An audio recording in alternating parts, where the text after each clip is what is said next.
before I can even make it up to the top of the stairs, all hell breaks loose. I remember looking up and there was tracers and it looked like freaking Star Wars. I remember that was the first thing I could think of was like, whoa, this is Star Wars, you know?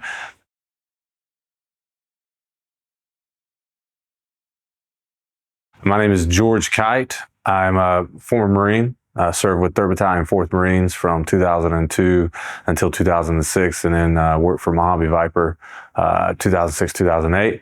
2008, I joined the South Carolina Army National Guard, and I still serve. So I'm from South Carolina. I was born in North Carolina, but my family moved down to South Carolina. I grew up pretty poor upbringing. 6 brothers and sisters, and didn't have heat or air conditioning, anything like that. It's a funny story. Was, when I went to boot camp, I went to boot camp in June, but they had air conditioning, so I slept in the sweats that they gave you, the green Marine Corps sweats. And so I grew up, one of 6 kids. I'm the oldest boy, second oldest in the family, and we always grew up in the rural South. And my parents. My dad didn't have a lot of education. He was an orphan, and my mom was older. She was in her 30s when I was born, and they did the best they could to raise us. I mean, we never went without, we didn't always have the best stuff, and we didn't really go hungry. So they did the best they could, and we had a really close-knit family, really tight group.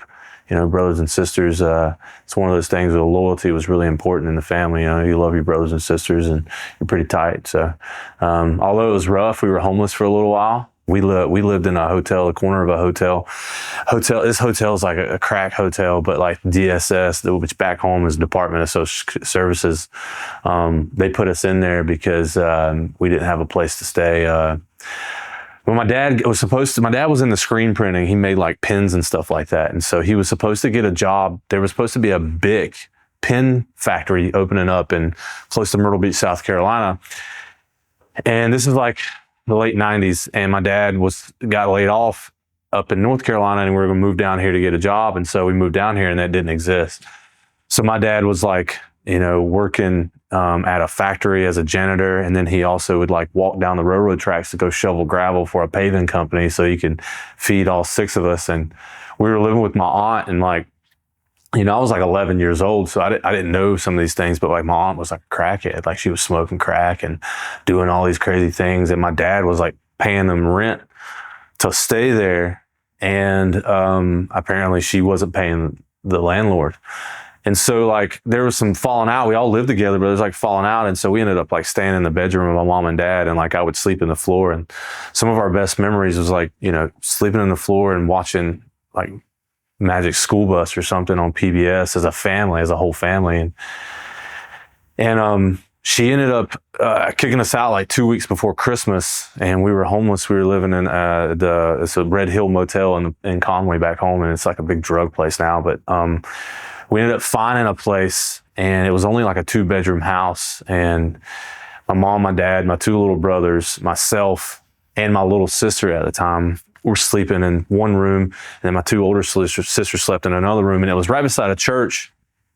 And, I remember Christmas of '97 was probably like the best Christmas of our life. And it was because I guess the church next door like sponsored us or something. I remember waking up on Christmas morning, like, not really knowing like what was going on. And like, there was just so many gifts and things. And one of them was a bicycle, man. And I got a mountain bike for Christmas that year. And it was like, to a 12-year-old boy, it was like the purest form of freedom, jumping on a mountain bike and just riding, down these rural back roads in South Carolina and just riding and stuff. And, after we left that little house, we moved to a 100-year-old sharecropper's house, and no heat, no air conditioning. And my dad and the landlord they fixed it up. They put windows and doors in it. And it was kind of those houses where it had wooden lap siding on the side. And you could see directly through the wall. And, if it was 26 degrees outside, it was 26 degrees in your bedroom. And I remember there was an attic space upstairs, like it was huge, and I wanted to have my own room, and I went up there, And we'd had a window unit in the living room. You'd have like a blanket. And so the living room was kind of cool, but the rest of the house, I live in South Carolina, man, it gets 100 something degrees during the summertime. And I just kind of always just wanted to have my own space. So I'd go and sweat it out upstairs in front of a box fan, and during the wintertime, you wear like 6 blankets and you wear like a hoodie to bed, and a beanie. But that's kind of how I grew up. And so transitioning into the Marine Corps wasn't the toughest for me. It was kind of like an understood thing, So like I never met my real dad. My dad, that's been my dad my whole life, has been my dad. My real dad beat my mom up, and she had dentures before she was before she was 40, because he had knocked all her teeth out and stuff like that. And so like, my dad, which I guess you would call him stepdad, but I never call him stepdad. He's still my dad to this day. He suffered through some things, and we suffered through some things. And there was a lot of times where my dad was just trying to provide. And so, DSS would tell my dad some crazy things. And one time they told him it'd be better off if you were in jail. So my dad's like, cool. So my dad went to a gas station. He bought a soda. He bought a Mountain Dew. And he looked the cashier in the face and said, hey, I'm going to call the cops. I'm going to rob the place. And then he just goes and sits on the curb. And, my dad went to jail.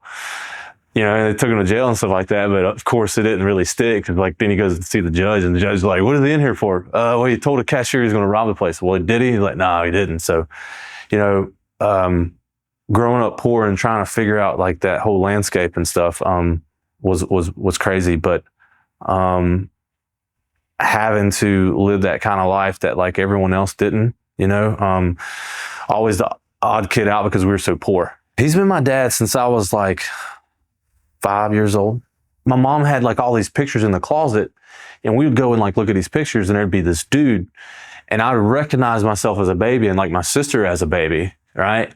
And I just never, and I mean, it sounds stupid, but I never thought about my last name was different. I don't know why. I just didn't. As an 8, 9-year-old kid, I never asked why is my name different than my other brothers and sisters.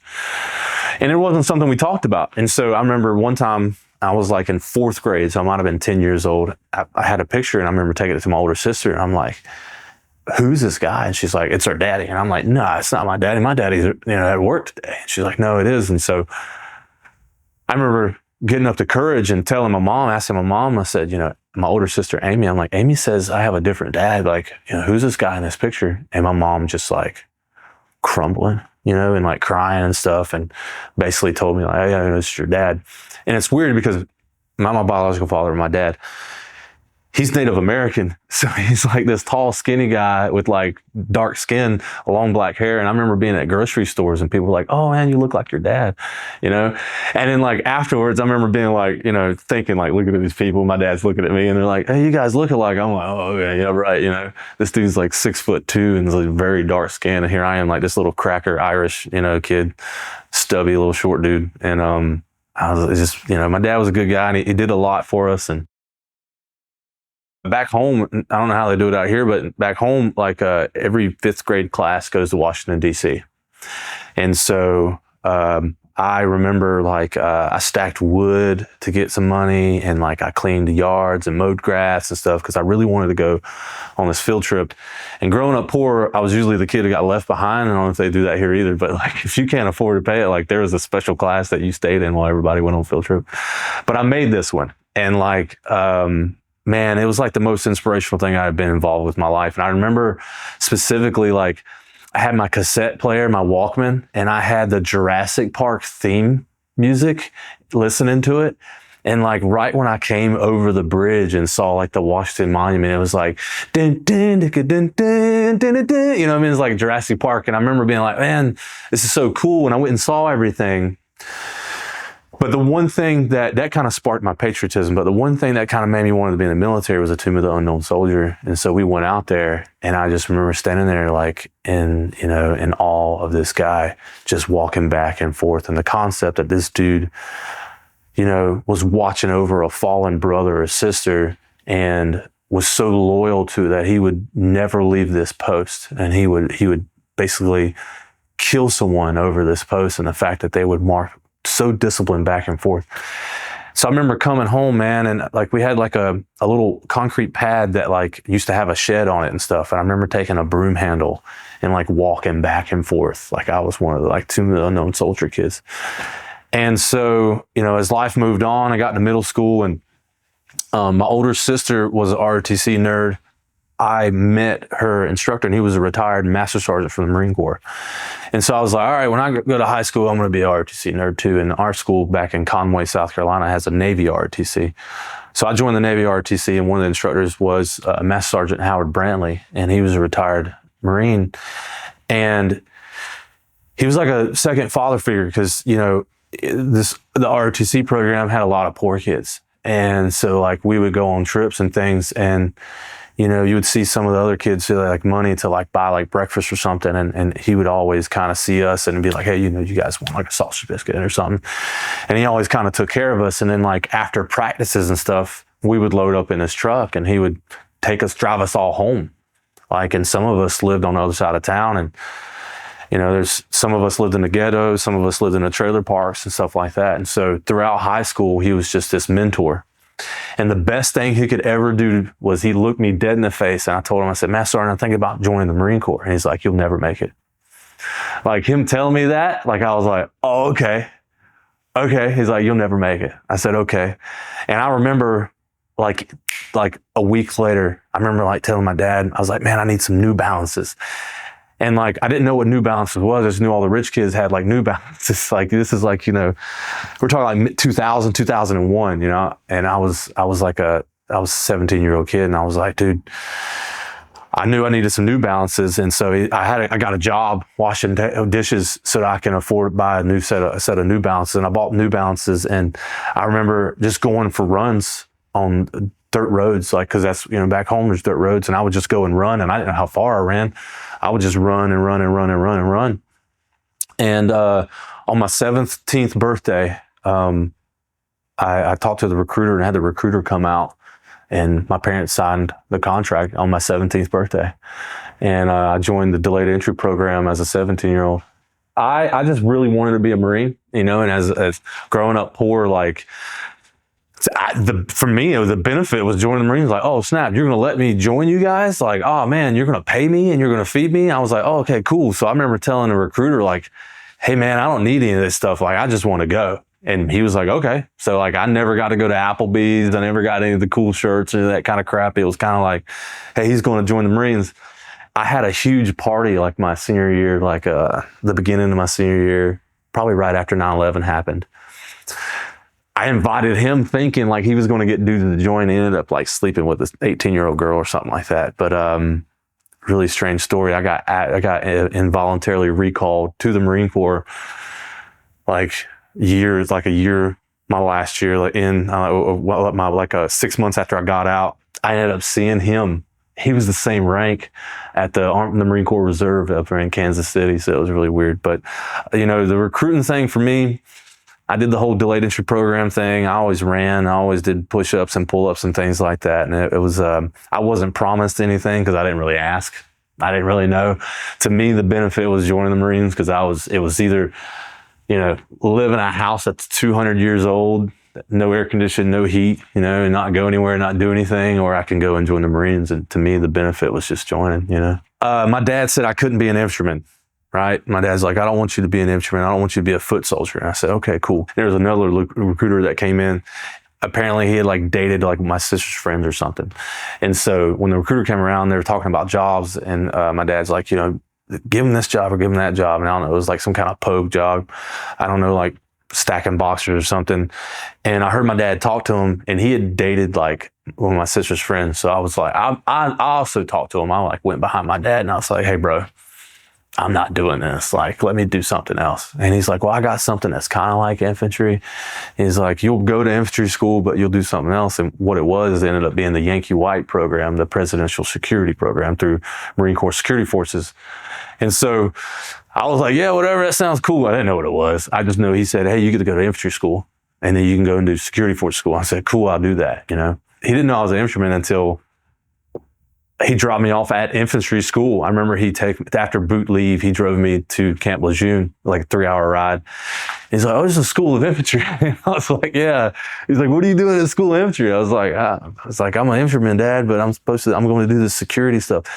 And I can see that he was kind of like wanted to be pissed off, but he was too proud. You know what I mean? He was like, "You little turd, like, you got me," and stuff. When 9/11 happened, I was in high school. I was in my government economics class, but my little claim of fame was that Saturday before 9/11, I was sworn in at MEPS. And so I was down at Fort Jackson, South Carolina, MEPS, and I did the whole swearing in thing. And you remember, like, you checked your paperwork for like your job and all this other kind of stuff, and you did your physical.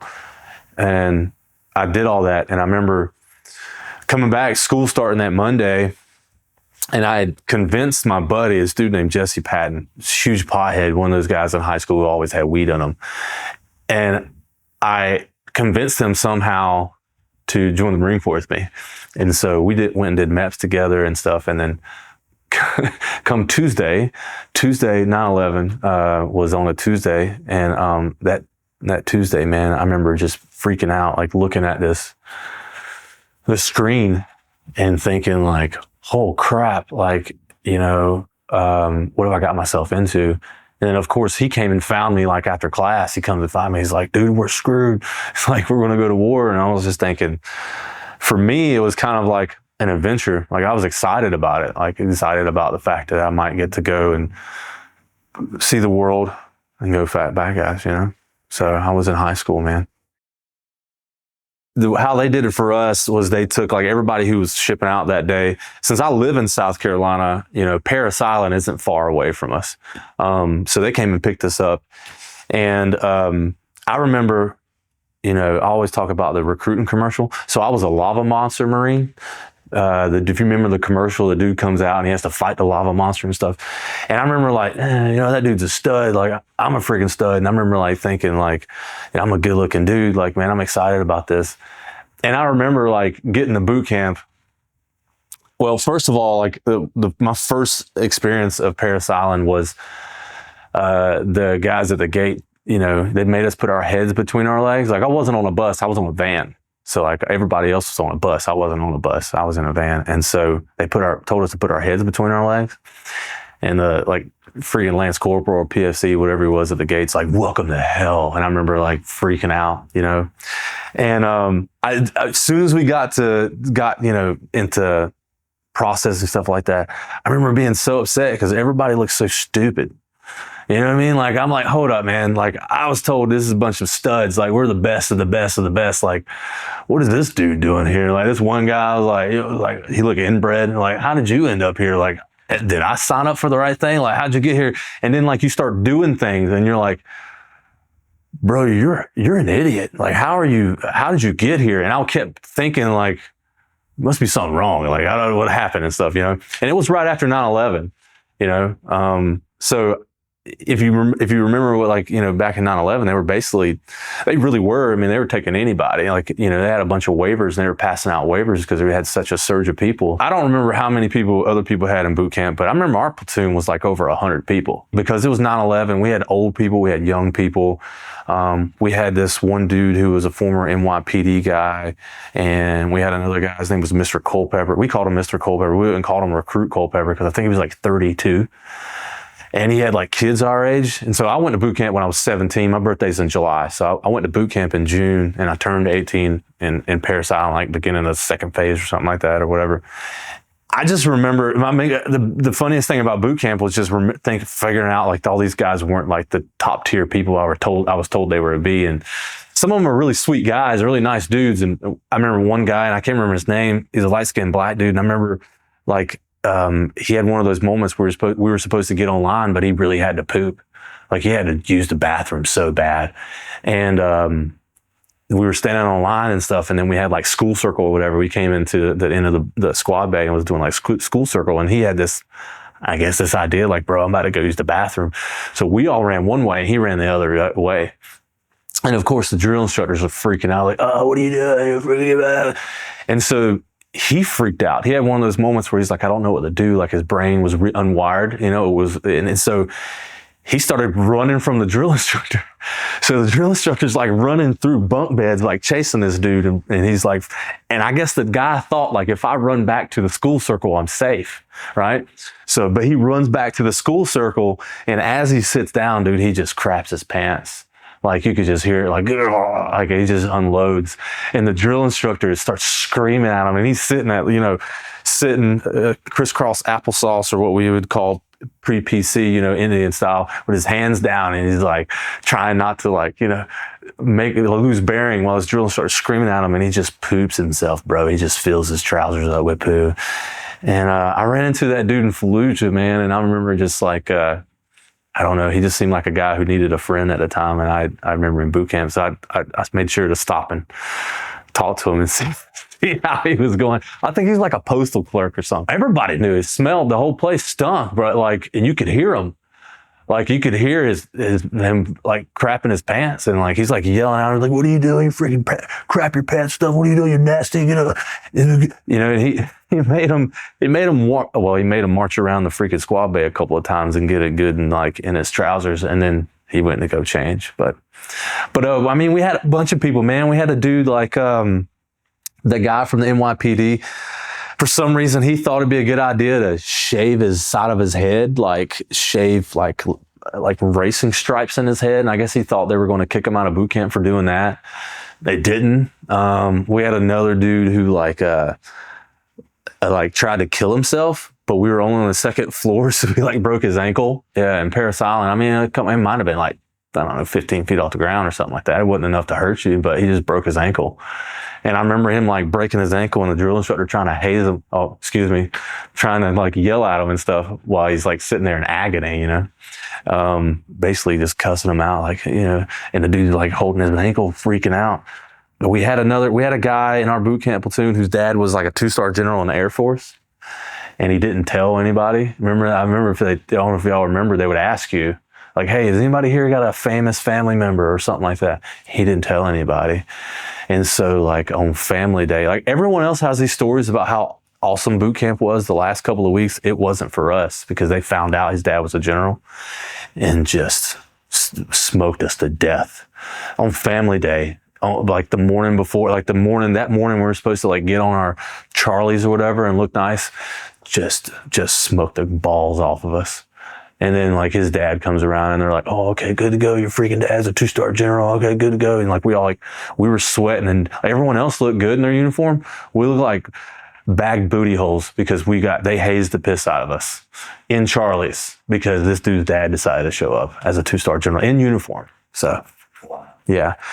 Boot camp was wild, man. I went to boot camp with a bunch of dudes that I had known from like high school and stuff. And our guide, man, him and I were best friends, and I ended up being like the guide during final drill, and I screwed everything up because I completely forgot. But he got pneumonia, and he was one of those dudes that would like suck it up. His name is Chris Stewart, man. Shout out Chris Stewart. He ended up retiring as a gunnery sergeant. He was so hard, man. He got the flu and wouldn't tell anybody. He ended up getting pneumonia and stuff, and he passed out and went face first into a foot locker, and busted all 4 front teeth out of his mouth. And I don't know who he knew. I think his like uncle was a sergeant major or something. He called somebody and they let him stay with the platoon. He didn't go to med platoon. They gave him a bunch of, meds and antibiotics stuff and sewed up his lip. And he had a freaking mouthpiece that he put in, and he graduated. But boot camp post 9/11 was wild. It was wild because we had so many people. Everything was just uncertain. Iraq was kind of just cranking up. We're talking about you're talking about the summer of 2002. Iraq was just cranking up, and we were all kind of afraid of what was going to happen. And I think it gave us a lot of sense of purpose. Like we were learning stuff to actually save our lives, not just to learn it, And, I always felt bad for like the Cold War era Marines, stuff like that, the dudes who went through all that training and technically didn't get to use it, and I was just thinking about going through that and having to using it and trying to actually remember stuff. Like we might have to actually use this stuff, so we need to remember it and try to figure it out. And so after boot camp, we went to infantry school and Camp Geiger, North Carolina. And when I showed up there, I just remember infantry school like begging to go back to boot camp because you didn't get 3 meals a day, you didn't get 8 hours of sleep. They didn't really give a crap. And hindsight, there were a bunch of corporals and sergeants who had never gone to combat, and they're trying to teach a bunch of Marines how to go, which ended up being all of us going to combat, the ones invading Iraq and stuff. And I remember one time we were out in the field and we were doing something, and I was like filling out like a Firewatch roster or something like that. And this dude named Samudio, I met him. I seen him like probably 15 years after this has happened. But I guess he made a comment, trying to be like funny. He's like, yeah, I could take Staff Sergeant Ivy. And Staff Sergeant Ivy was like, he was like the platoon, the class leader, the head instructor or whatever for the infantry school. And one of the corporals was like, hey, yo, you hear PFC Samudio said he could take you. And Staff Sergeant Ivy comes over there. He's like, oh, yeah? He's like, yeah. He's like, where are you from? He's like, oh, I'm from the Bronx, blah, blah. He's like, oh, yeah. Like, what are you? He's like, oh, I'm Dominican and part Puerto Rican. And Staff Sergeant Ivy's like, oh, yeah. He's like, they teach you how to fight. And he's like, yeah, they did. And just boom, out of nowhere, just dropped him, punched him in the mouth and collapsed him. In good old Marine Corps fashion, we all just kind of looked the other way like, hey, you probably shouldn't have been running your mouth, bro. But he ended up knocking Samudio out, just dropping him. And I don't mean to be morbid, but Staff Sergeant Ivy actually ended up getting killed in Iraq 2 years later by a explosively formed penetrator. Killed him on a bridge in Iraq. It was just so strange. But at the time, it was hilarious watching good old Samudio get knocked out. That's the kind of stuff you don't do in the Marine Corps. You don't challenge guys like that. I fell in love with a stripper at the cave. I blew like $1,000 in one night because I thought I was in love. I was going to marry her and stuff like that. But everybody has those stories, man. You're like, tell the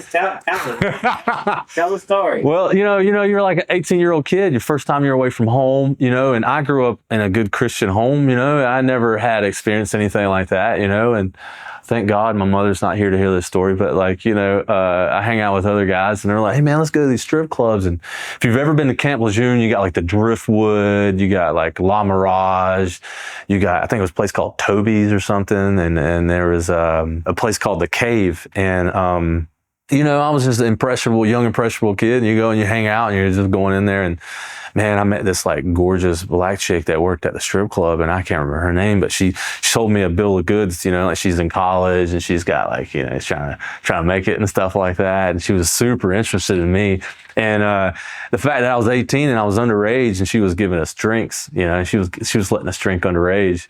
So I was like deep in love with her, man. And I remember getting drunk and like the next day, like I had blown like $1,200 on this lady, and to this day I have no clue who she is or anything, and all I got was a hangover, So infantry school for me, man, a lot of people in the Army and other branches don't understand. Like we got liberty on the weekend, we got libo, so we'd leave out at Friday night, and then you got to come in on Sunday. And I don't know if that's a good idea or a bad idea with a bunch of young infantry Marines, but we go out in town and try to drink every drop there was. And try to screw everything we possibly could run into. And usually that meant usually getting in trouble somehow, some way. So infantry school was fun.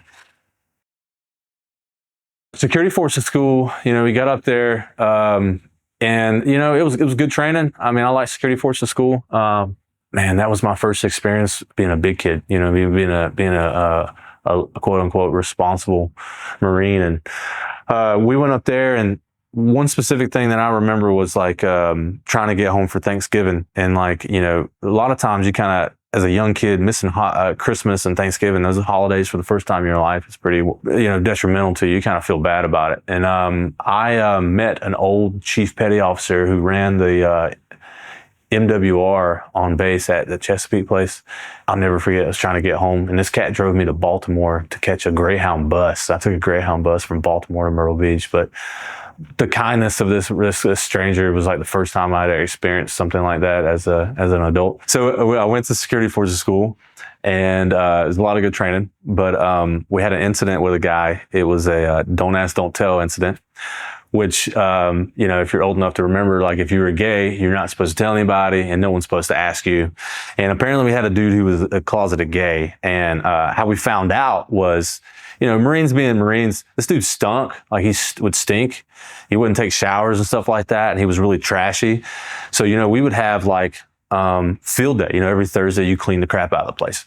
And we would clean and like, you know, our corporals and sergeants would come in and they would open up the wall locker and there'd be like trash everywhere, trash underneath the sheets, underneath his bed and stuff like that. So we started taking the trash and dumping it on his bed. So like the entire barracks would be pristine, except for this one dude. And, you know, the way it is, man, if you're a team player, if we all get drugged down, we're coming after you. You know, we're gonna haze the piss out of you, you know?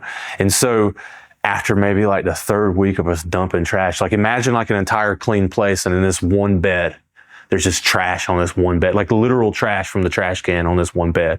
The floor underneath is clean. It's mopped. It's shining.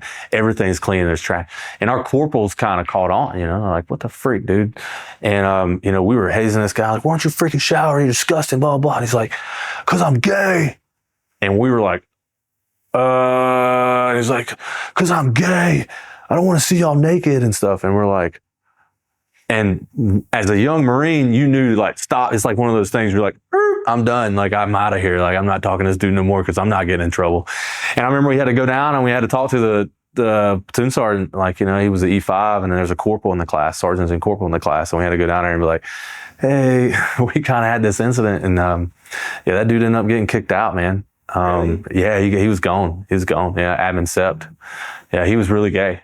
And I guess like he, you know, it was insensitive at the time because like, you know, all the corporals and stuff like, oh, this homo dude, he's super gay, dude. We asked him like, what's up? And he was just like, he was talking about how like he couldn't go in a shower. He'd just get like raging boners and stuff. And he like didn't want to get made fun of for being hard as a rock while we're all standing there naked.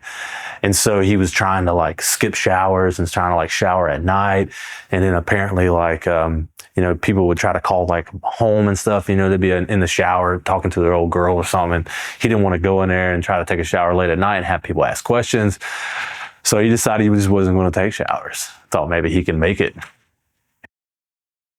As soon as I graduated from security force school, I got sent up to the Marine Barracks, 8th and I, which was the strangest part of the Marine Corps. Because, you know, as a young recruit, you're taught like, you know, NCOs and especially officers, you don't like speak to them. You don't like go around them. You know, I remember holding my breath walking past like staff NCOs and stuff.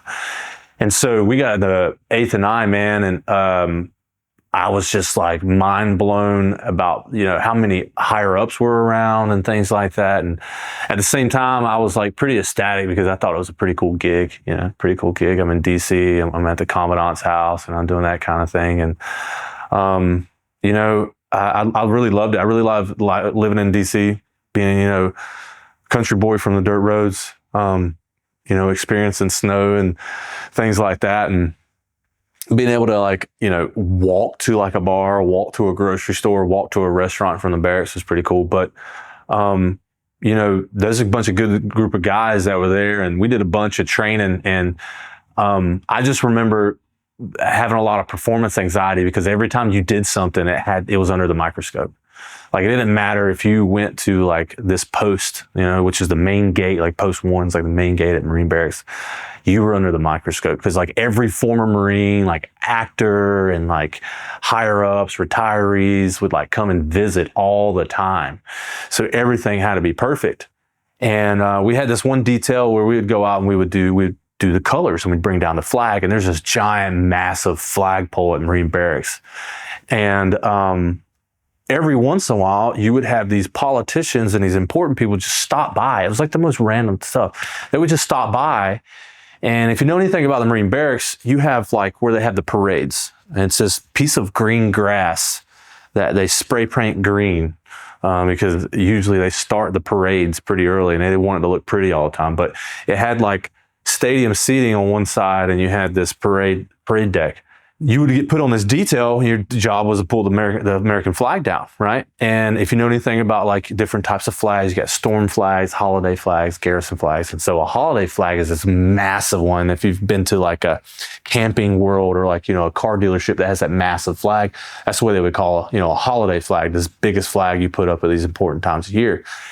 And so that morning I had friggin' flag detail. And I think it was like Martin Luther King Jr.'s birthday or something. So they had the big flag up. And if you know anything about January in DC, it's really windy, super windy. And so we had practiced 1,000 times how to take these flags down. And one of the tactics that they teach you is like you just wrap this thing around your forearm as it's coming down. Don't let it touch the ground. Wrap this flag up. And so 30 seconds before we're getting ready to go out and do colors, like, hey, Colin Powell is hanging out there. He's in the bleachers over there. And like, so is the assistant commandant of the Marine Corps. Like, oh, cool. All right. So we go out there and we're doing everything fine. Everything's perfect. And as the spotter, you're kind of watching the flag as it comes down and you're kind of like moving and trying to find it. And you hold your hand up. And you can imagine like we're wearing those stupid trench coats with white gloves, and all this crap. And the flag comes down and I grab it and I start wrapping this bad boy. And I'm wrapping it. Next thing I know, the freaking wind catches and this giant flag turns into a sail. Right? And I lose bearing 100%. I grab it with two hands and I'm grabbing it and it just yanks me off the ground. I come off the ground probably 6 feet and then come back down. And like a good little Marine, I'm like trying to go back to like the position of attention and I'm trying to wrap this flag and the wind catches it again. So I have like this giant mound of flag and I'm like gripping this fabric and I'm just flopping up in the air, trying to be at the position of attention, right in front of Colin Powell. And I can't remember the name of the assistant commandant at the time, but like trying to like grip this thing and not look like a dirtbag and then come down and stuff. And I remember just freaking out because I was like, dude, I'm about to get in trouble. And like, because everything was so meticulous that if you lost your bearing, like they would get upset at some of that stuff. But then I remember taking the flag down and I'm walking towards the wall and you bang like a hard right. And as I turn right, like all the senior Marines just laughing. They're all laughing and pointing at me and stuff. And they thought it was hilarious. And, even though I was like a brand new Lance Corporal, I was freaked out. And Marine barracks, I always called it Oz. I called it Oz because you would have these generals just walk up in like shorts and a t-shirt and it's a 3-star general and you'd be like, what? And like, hey man, my wife made some cookies. Here's some cookies for you, Devil Dog.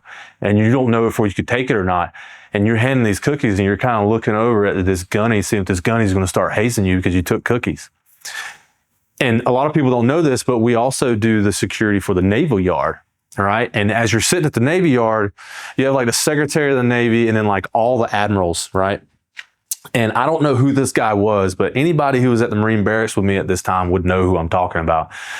But there was like this 1-star general from the Vietnam era who was completely out of his mind.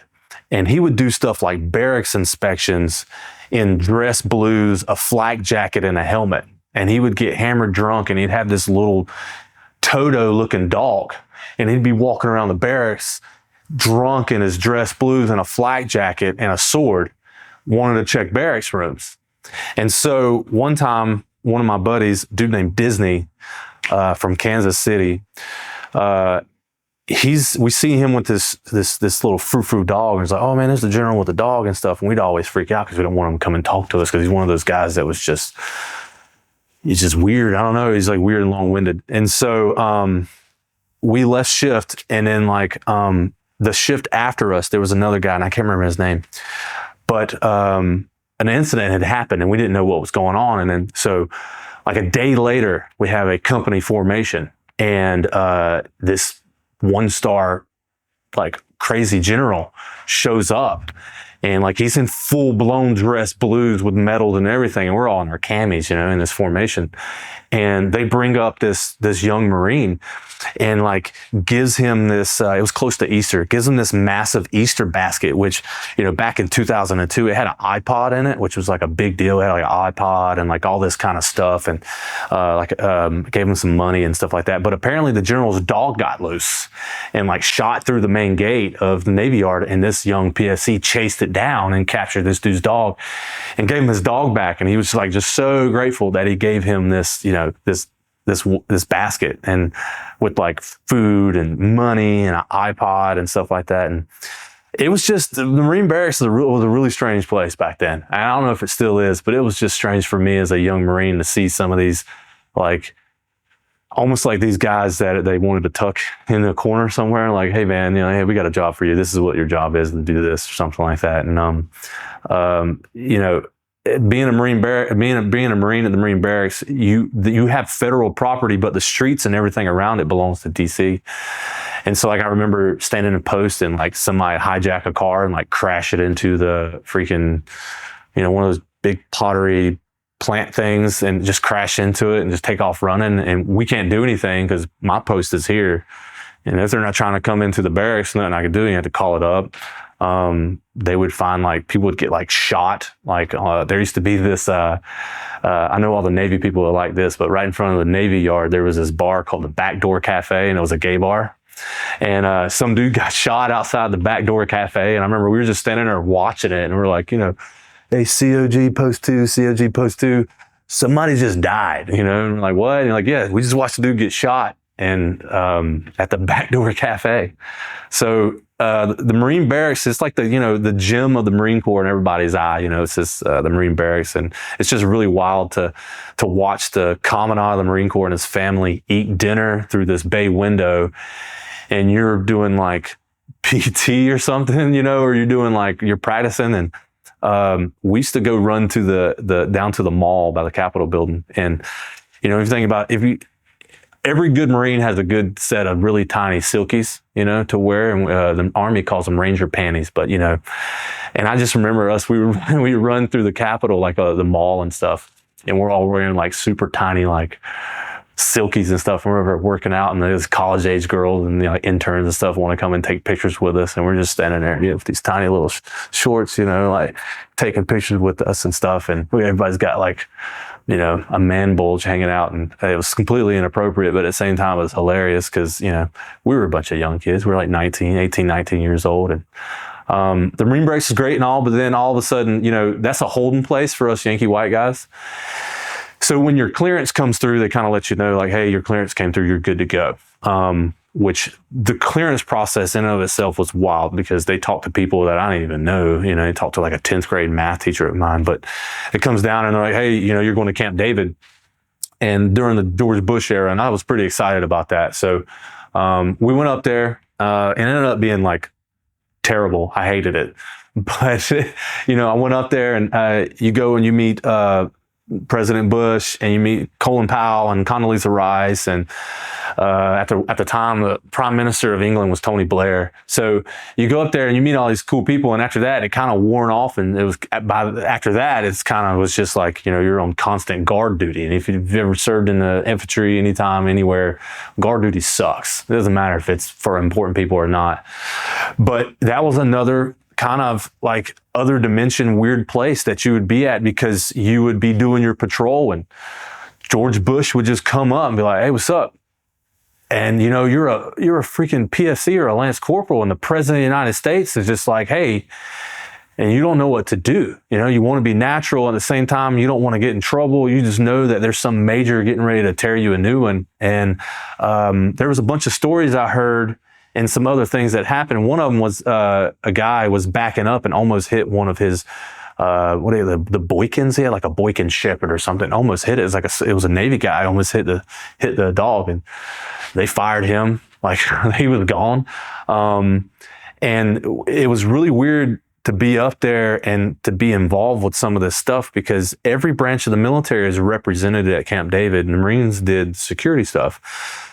But there's also other things. So we always had a guy who was on call who, you know, if the helicopter came in, you ran out there in your dress blues and you stood there and you waited for him to come. And I I mean, one time we were on clay pigeon duty, so we stood on the side of the gun range, and whenever they got through shooting clay pigeons and stuff, we ran out, would pick them up, and then run back, and we were just standing like off to the side while Jenna Bush and Martha Bush and the president and some other like Harvard people, I think she went to Harvard, she brought college kids with her, and they're like shooting skeet, and like we would go out there and pick them up and run back, and that was my Marine Corps job. And sometimes you'd be in the gym, you'd be playing basketball in the gym. The gym was designed by Michael Jordan.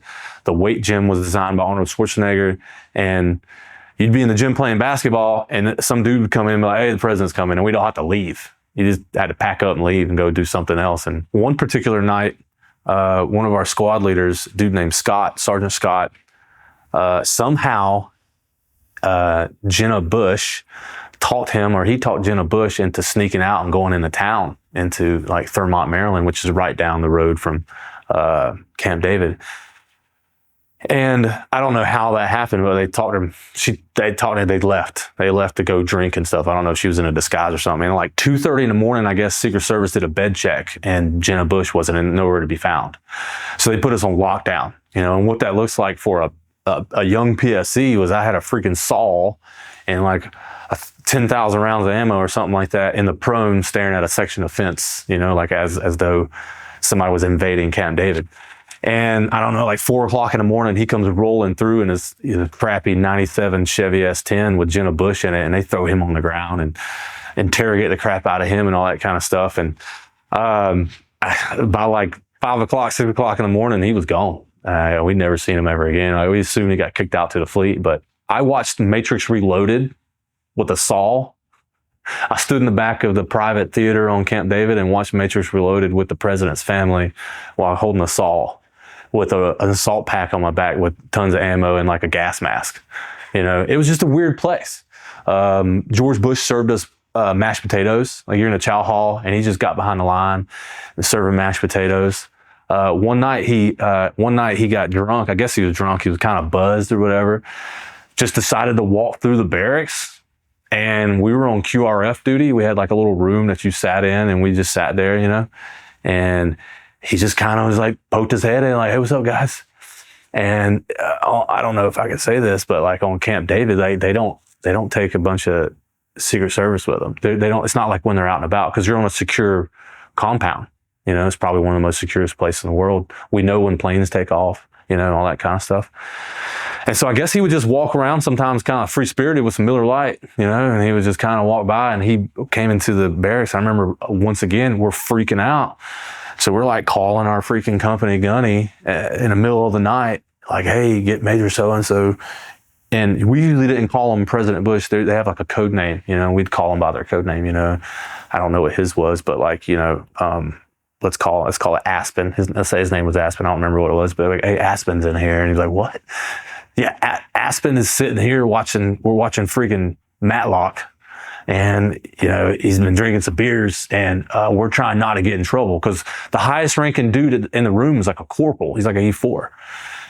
And so the Marine barracks was a really strange place. And I just remember they were coming to us, and they're like, the word on the street is they're going to invade Iraq. And that's how I ended up leaving security forces. Was they were, I had gotten into some trouble. I had gotten into a fist fight with a dude over a Hot Pocket, which, is one of those strange things. But for some reason, he wanted to call me, a B word. He's like, you're a freaking B. And I'm like, nah, man. He's like, you're a punk. And I'm like, why is that? And he's like, because you're trying to reheat a Hot Pocket. I'm like, what is that? Why does that bother you, bro? Like, calm down. And he kept cussing at me. I said, listen, man, I want to be honest with you. You don't know me. I don't know you. I said, you don't want to start this. Like, I grew up on a dirt road. I said, I'll beat a mud puddle on you, bro. I said, I don't know, let's not do this.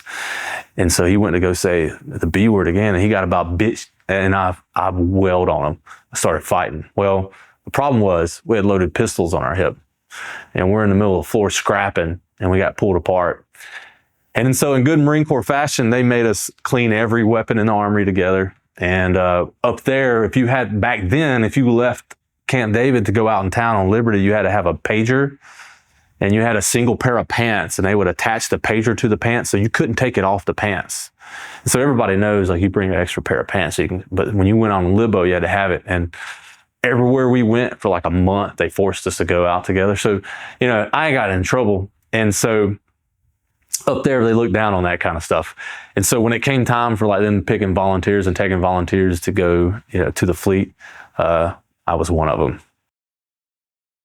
It was weird because senior guys started telling me congratulations. They're like, "Oh, dude, congratulations, dude, you're gonna love the fleet." And I'm like, "All right." And so I didn't know what to expect. And so I went home for, you know, 2 weeks in Liberty and then flew out to California. And so when I got out of California, I think they do this to everybody. When you fly into 29 Palms, it's like you do it at night. It's like guaranteed to fly in at night. So you don't see how terrible it looks. It's almost like a bait and switch. And, you know, I come from, you know, South Carolina, where you can't see more than 50 yards without a tree, or 40 yards without a tree.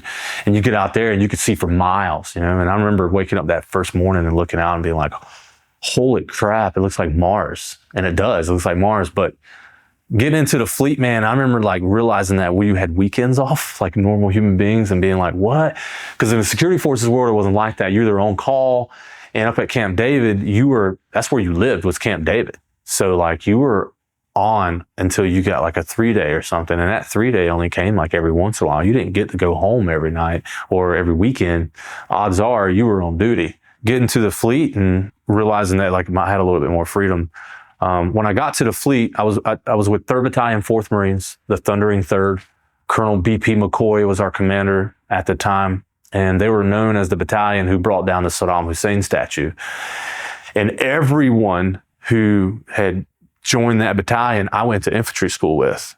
And so for like the first time in a long time, the Marine Corps took East Coast guys and sent them to the West Coast, I guess because they were planning on going into war.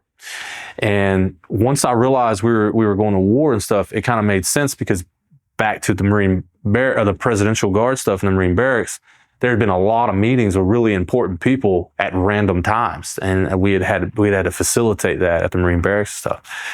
And so when I get back, these guys are in Bridgeport, and, you know, I ran into a sergeant who became a Sergeant Major Sean, who's retired now.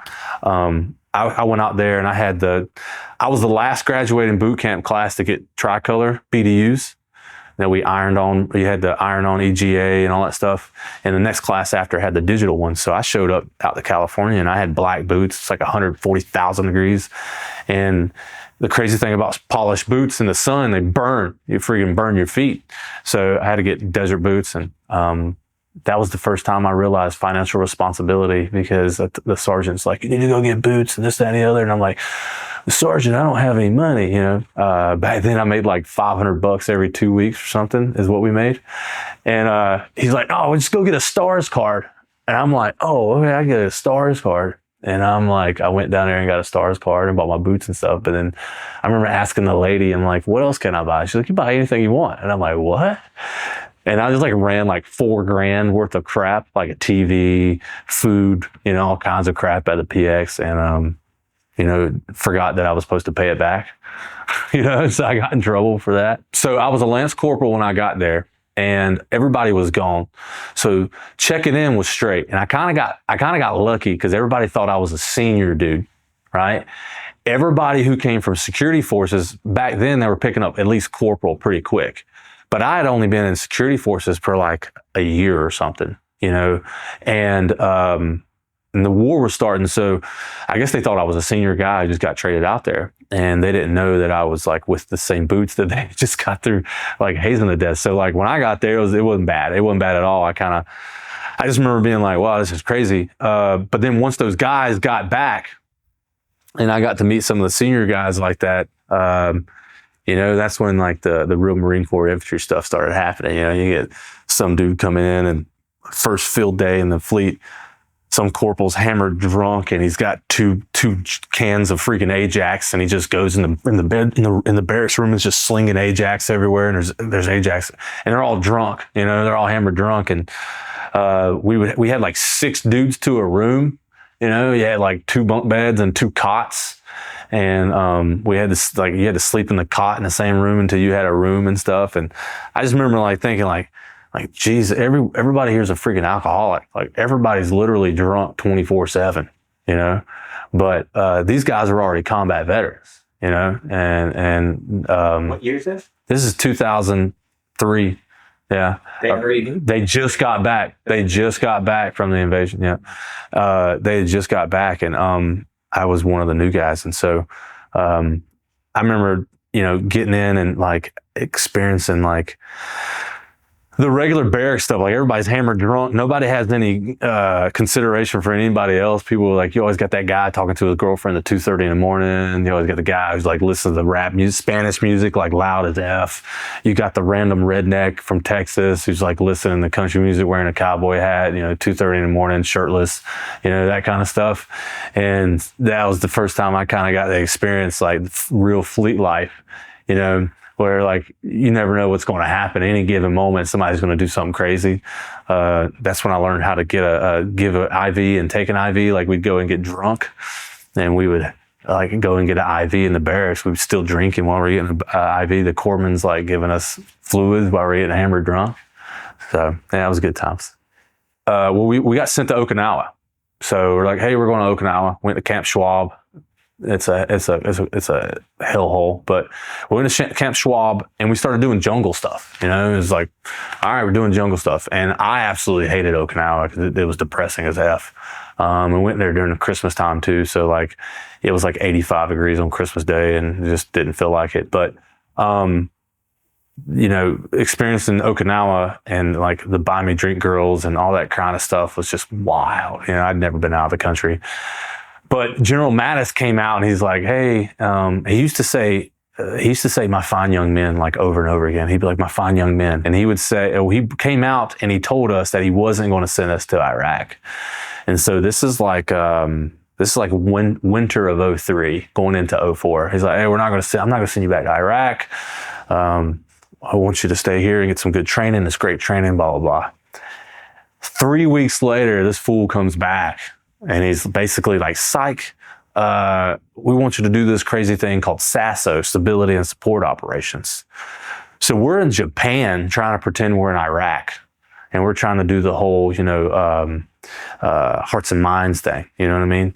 And all the cool General Mattis stuff that he came up with, that's when he said that stuff back in Okinawa and when we first got to Iraq back in 04. But we're in Japan trying to like train ourselves for Iraq and do that whole stability and support operation stuff. So we thought we weren't going. And at the time, that's when the insurgency started popping off.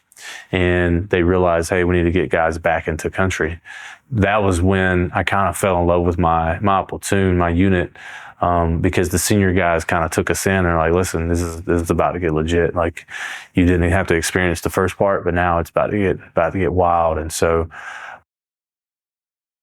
we flew into Iraq under the guise of doing stability and support operations. And we flew into Camp Udari, which is now Camp Buring. You know, that first experience of stepping off the plane into what feels like a blow dryer, you know, that sand and the heat just blowing on your face. And realizing like, hey, we've got a mission now. We've actually got something to do. Your purpose has come down to this. You're now going to go to combat. We hung out in Camp Udari / Buring, and that's when they did the whole thing where you would have to sit facing out. So we rode on 7 tons facing outwards. We built benches so you can ride out, so you can watch. And the idea was that you would catch these IEDs. Like, I guess they thought like we were going to be able to watch the side of the road and realize when an IED was coming. And so we convoyed up from Kuwait all the way up to Al Asad. And I remember just riding in the back of these trucks for hours on end, and you would stare at the road. You're just like freaking out. And they built in this paranoia, like, you know, waiting for the world to blow up. The first time we experienced an IED, it was at TQ Takaim when we stopped to get fuel. And there was a gas station off to the right-hand side, and there was a ton of Iraqis there. And, you know, usually when there's a mass of Iraqi males, like, you knew something was going to pop off. At the time, we didn't know. You know, some of these tactics were brand new to us. This whole insurgency thing was brand new to us. And so we turn into there, and as we turn in, like IED blows up, boom. And at the time, our tactics was to get off, dismount, and push out. You know, we didn't know anything about secondary IEDs back then, you know? And so we all push out, and we've got our guns pointed, and I don't know what we're pointing at. And we're just pointing out into outer space, you know, just pointing out. And me and my buddy, McKnight, were like pointing at these dudes at the gas station, knowing good and well they were there to watch the IED go off. And the IED, it wasn't that bad. We had a corpsman that was in a truck with another Marine, and you know, they got some shrapnel in their hand from their arms being hung out and stuff like that. But we made it up to Al Assad, and I remember getting to Al Assad and thinking, oh, this is not that bad. You know, there was a PX, and you know, there was like a freaking Pizza Inn, and there was a nice chow hall. You could eat all you want and stuff. And we were all hanging out in our little barracks room, like a little, I don't know, it's kind of like a little Connex box, you know, two to a room kind of thing. I remember sitting there playing a Game Boy Advance, dude. I had a Game Boy Advance, and I was like, I took that thing everywhere. Sitting on the edge of my bunk, kind of like this. And I heard a bunch of rumbling, and I was thinking somebody was wrestling next door, like they were grappling or something. And all of a sudden, a rocket hit really close to the little house we were at, and it just boom. And we all stopped, and then we all just took off running. I'm out there in skivvies, grabbed my rifle, got my flak, got my helmet, and we all run to the berm. And I don't know why we ran to the berm. It's kind of just, you know, training, you know, you just run to somewhere and consolidate.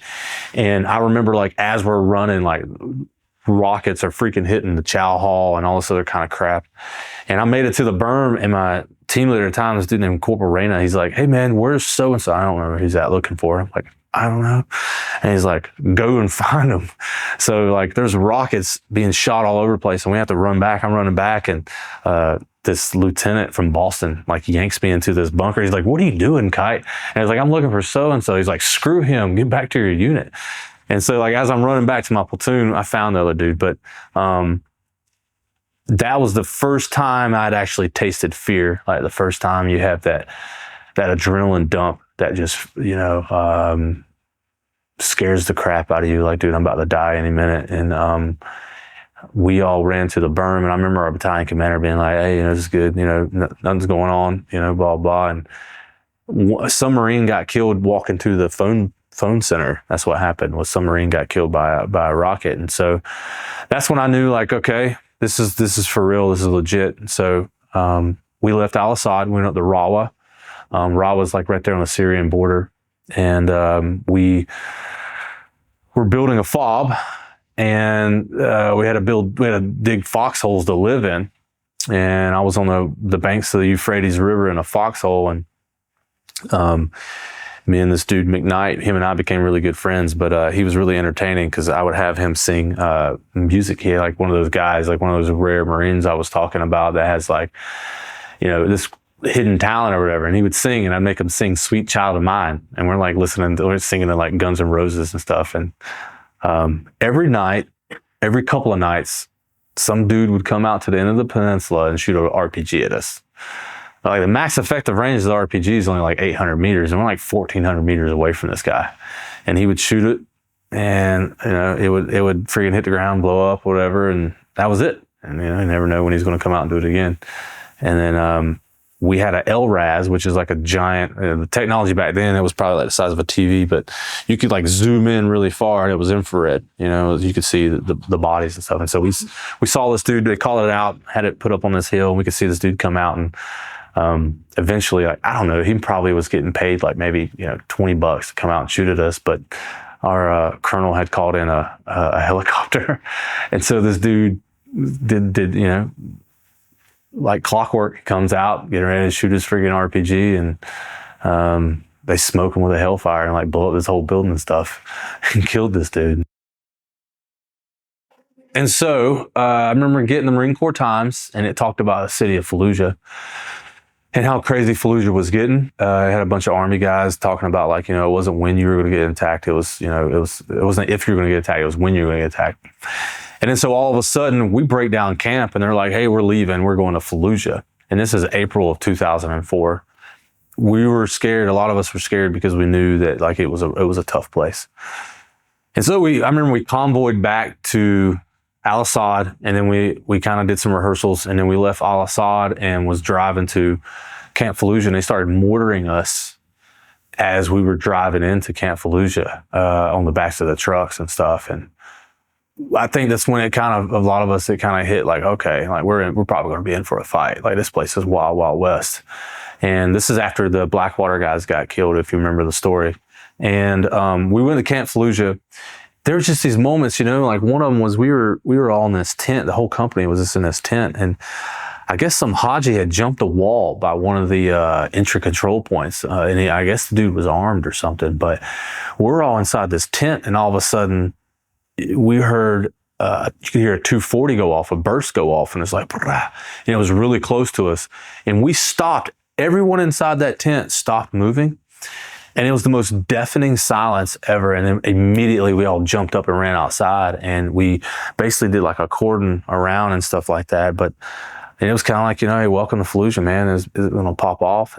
And we really didn't know what we were getting into at the time. All we knew was that we were being told that there's a bunch of bad guys in there. They killed a bunch of Americans, and that they wanted us to go in and sort things out. We did a ton of rehearsals, and I just remember being like pretty proud because the number of bodies that I had, there was a lot of comfort and strength. And we were in this giant gravel parking lot, and we would do like room clearing. We knew we were going to do a bunch of room clearing, and we were doing, you know, taking engineer tape and doing room clearing, you know, practicing room clearing rehearsals. And Mattis came back out and kind of gave us a talk, and that's where he had his famous speech, you know, no better friend, no worse enemy. All his cool little quotes that he had, you know, about, I didn't bring artillery, but I swear to you, if you mess with me, I will kill you. So some of those quotes that he had, that was from that time where we were getting ready to go into Fallujah.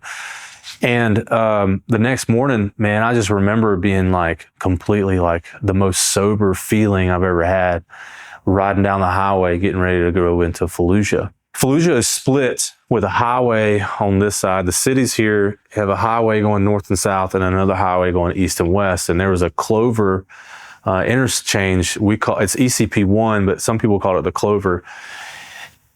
There's a bridge, there's a river running this way, and there's a bridge on this side of town, and that's where the Blackwater guys were hung. Our battalion, 3rd Battalion, 4th Marines, we turned north, and as soon as we turned north, we went to the northeast. If you're looking down at the map, the northeast part of Fallujah. And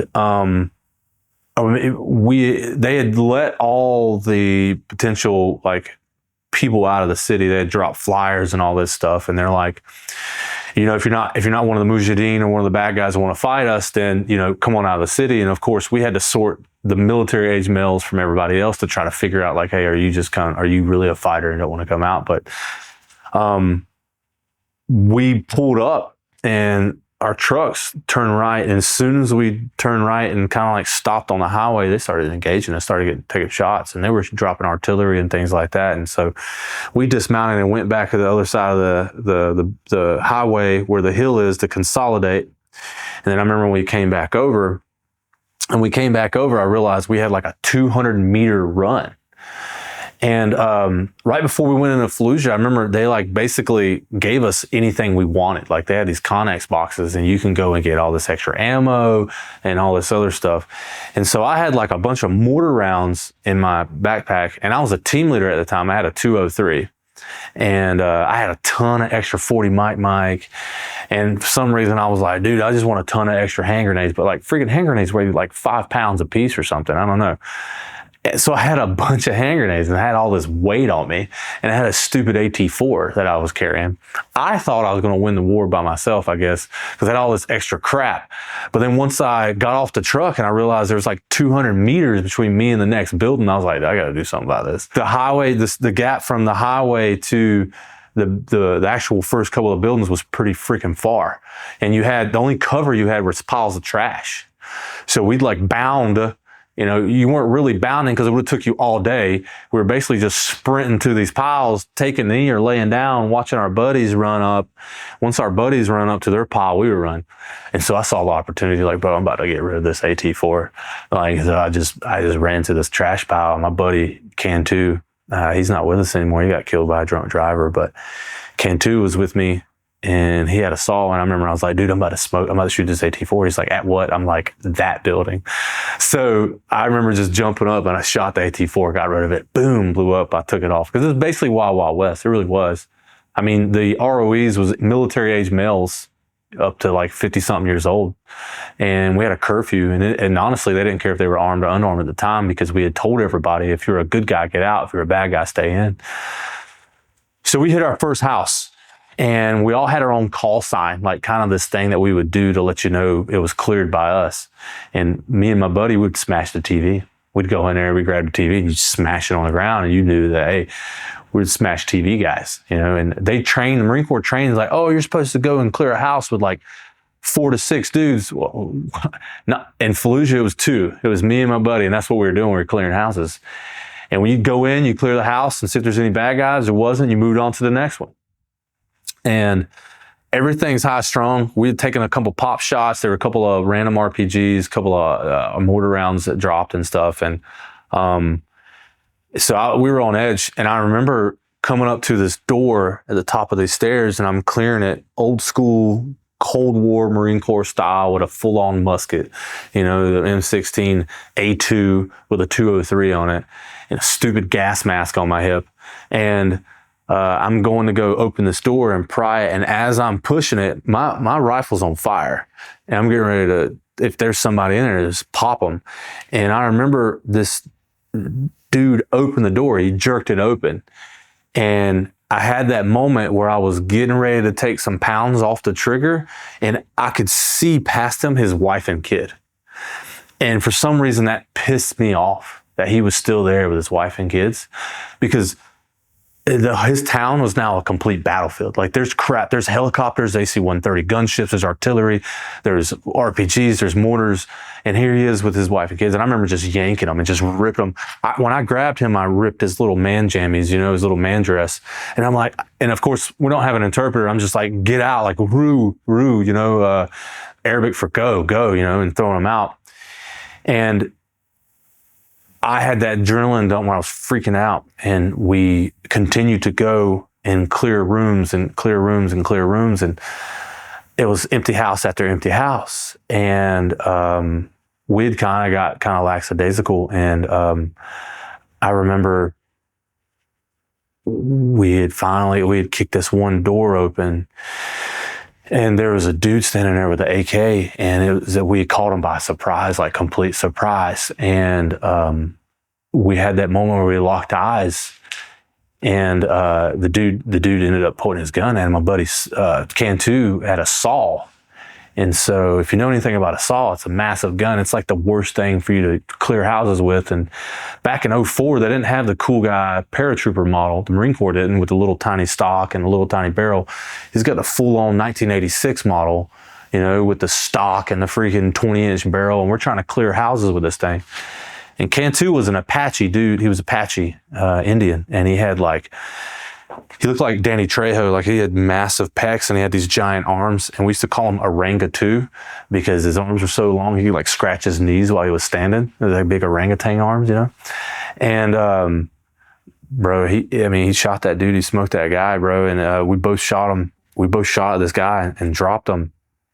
And then I remember like there being like a teenage boy behind him, and like the dude he was unarmed and stuff. And remember I was just freaking out and like screaming and cussing at him and grabbing him and throwing him out of the house. And like at the time I didn't think about it. Of course, years later you're like, you know, I probably just killed this dude's dad, and he just watched his dad die, you know? So like when ISIS popped off, you know, 10 years after we had invaded this country, I was like, oh, well, you know, the odds are these young guys who saw this stuff, they're probably part of that.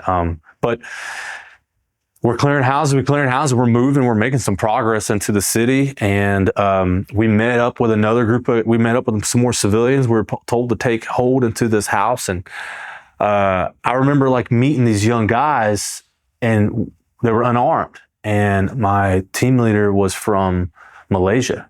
So he knew Arabic, you know, it's a Muslim country, and he was raised Muslim. His name is Razak.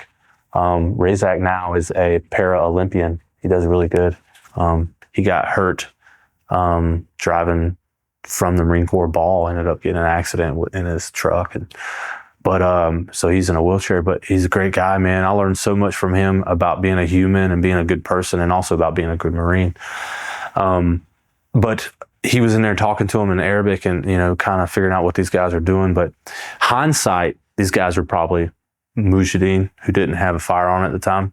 And I remember we left those guys and we consolidated and dropped a 500-pound bomb. And it was right after then is when we basically got consolidated and was put online. And there was a phase line that we had made it to, and it was shaped like an L. And we were on the rooftops.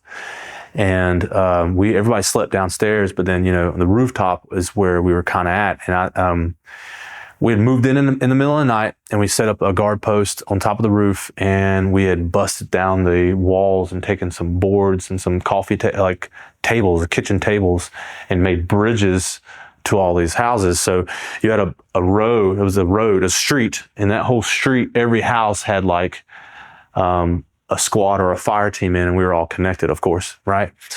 And I remember my buddy Lee Calkins, he's from Missouri. He was on guard duty, and I was kind of there with him, kind of like squatting down, smoking cigarettes. Everybody freaking smokes in Iraq, I was banging out a good Newport and hanging out with him, and the sun comes up, and he sees these two guys who are armed, and he's like, "Kite, man, what do I do?" And I'm like, "What?" He's like, "I got these two guys that are armed." I was like, "I don't know. Like, are they pointing at you?" He's like, "No, they're just standing there talking." And I'm like, "Well, maybe they're just, these guys. I don't know. Maybe they're supposed to be like hanging out. I don't know." And so we start yelling. We're like, "Oh," and they didn't know we were there. So they split. I had no clue where they went. No idea. The day goes on. The next day kind of goes on, and nothing really happens. And I was downstairs smoking cigarettes in the dark. We didn't have a lot of food. We ended up staying in Fallujah for like over a month, but at the time we weren't getting a lot of food. So we had MREs, and we'd been eating so much of it that you run out and you're trying to like suck on a cracker or something.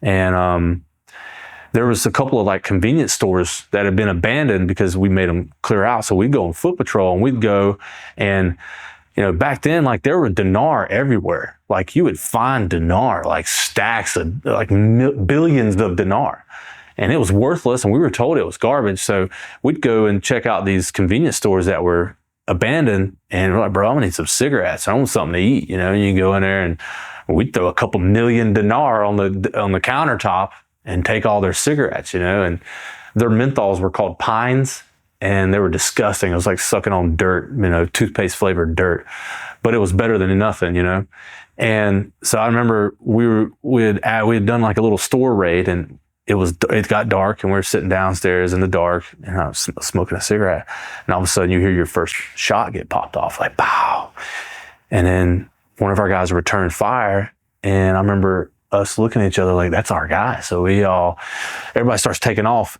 And before I can even make it up to the top of the stairs, all hell breaks loose. And I remember looking up, and there was tracers, and it looked like freaking Star Wars. I remember that was the first thing I could think of, was like, whoa, this is Star Wars, Squad leaders are doing their job. They're like, "Hey, we've got mujahideen on the other side of the street. They're shooting us from the other side of the street. There may be 20 of them, blah, blah." Okay, roger that. So I start doing my thing. I start loading a firearm. We're loaded up. We're shooting. Start shooting from across the street. Bah, bah, bah, bah, bah. And we can't really see anything. And, me being a 203 gunner, my squad leader's like, "Go and illuminate this thing." And so I was like, okay. And I had just an assault pack with 40 mic, and I'm in a firefight. So I'm just trying to grab whatever's in there and put it in the gun. Well, I was supposed to grab an Illum, and I didn't. I grabbed a 40 mic, and I'm like aiming it like this, and like shoots over the bad guys, and like hit something. I don't know, hit something. And I'm like, oh crap, and I'm not thinking. And so I get back in a gunfight and no one else calls for an illume. I'm like, okay, cool. Reach back into my assault pack, load up another 40 mic, shoot it at the house, and it's a freaking illume. So it hits the house, and it's, it's supposed to be a parachute illume, which is, it's a flare underneath the parachute that you can shoot in the sky, and it burns down, and it's supposed to illuminate everything. And so this hit the house. Hits the house, and it's just on top of this house burning, but we could see people running back and forth. So it actually kind of helped. But my squad leader is like, "Who's the jackass who shot the house with an illume round?" I'm like, "That's me, Sergeant." And so we're in this crazy gunfight, and we had our assaultmen. They climb on top of the little, on top of these houses. There's usually like a little doorway with a little bit of roof and stuff, and so they climb on top of there, and they're shooting their little assault rounds and all this cool guy stuff. And we call in AC-1 gunships, and that's probably the coolest thing I've ever seen, because they have that giant IR beam that looks like the finger of God, just like sweeping back around, and you call something up, and then you just see it stop, and it's like scoop, scoop, scoop, scoop, it just comes down, and it's like the craziest thing you've ever seen. And I remember in the middle of the gunfight having my MVGs on, and that freaking IR went over our house, and everybody froze because we thought they were going to smoke us, but then I forgot we all had IRs on our head blinking, And so we're in the middle of this gunfight, and our PL is trying to call in a helicopter, and they're like, well, no, they don't know where our whole platoon is. They only know where we're at. And he's like, we got to mark the location. And so he's like, we need some IR chem lights. And I remember my Sergeant Scott was the old man of the platoon. He was like, at the time, he was like 25 or 26, but he was considered the old guy. He's now a sheriff up in Washington State, but I think he remembers the story. He's like, oh, we got to get IR chem lights. And I don't know why he called my name. He's like, Kite, take your team. And I'm like, take them where? And he's like, at the end of the block, there's a sniper hide, and they've got IR chem lights. And I'm like, we're in the middle of a firefight. And back in my head, I'm thinking that, but as a good Marine, I'm like, I kind of had that moment where I didn't vocalize my reservation, but I knew my eyes did, and I knew Sergeant Scott good enough where he was gonna be like, F you better go. He knew that he didn't get too mad if I, because he knew it was kind of like a crazy thing. And so I go into a huge firefight, rooftop to rooftop, doorway to doorway, down on the streets like a freaking hornet's nest, and I take my guys, and man, we just take off running, and we're running down the street and running as fast as we can, just randomly shooting at doorways that we see like gunfire coming out of, and the Marines are on the rooftops over here shooting this way, and we're down on the road just running as fast as I can. And we got to the end of the doggone block, man, and we beat on it, and we're like, and the snipers, these a-holes, I guess they didn't want anybody to know they were there. They just tossed the IR chem lights over the wall. And I'm like, oh, thanks, guys, And so I grabbed the IR chem lights, and my team, we're running back, and people are still shooting at us, and we're just running. I remember hiding behind like a refrigerator. And at the same time, we're like cracking these IR chem lights and throwing them in the yard of these houses, and we're like running and cracking them and running them.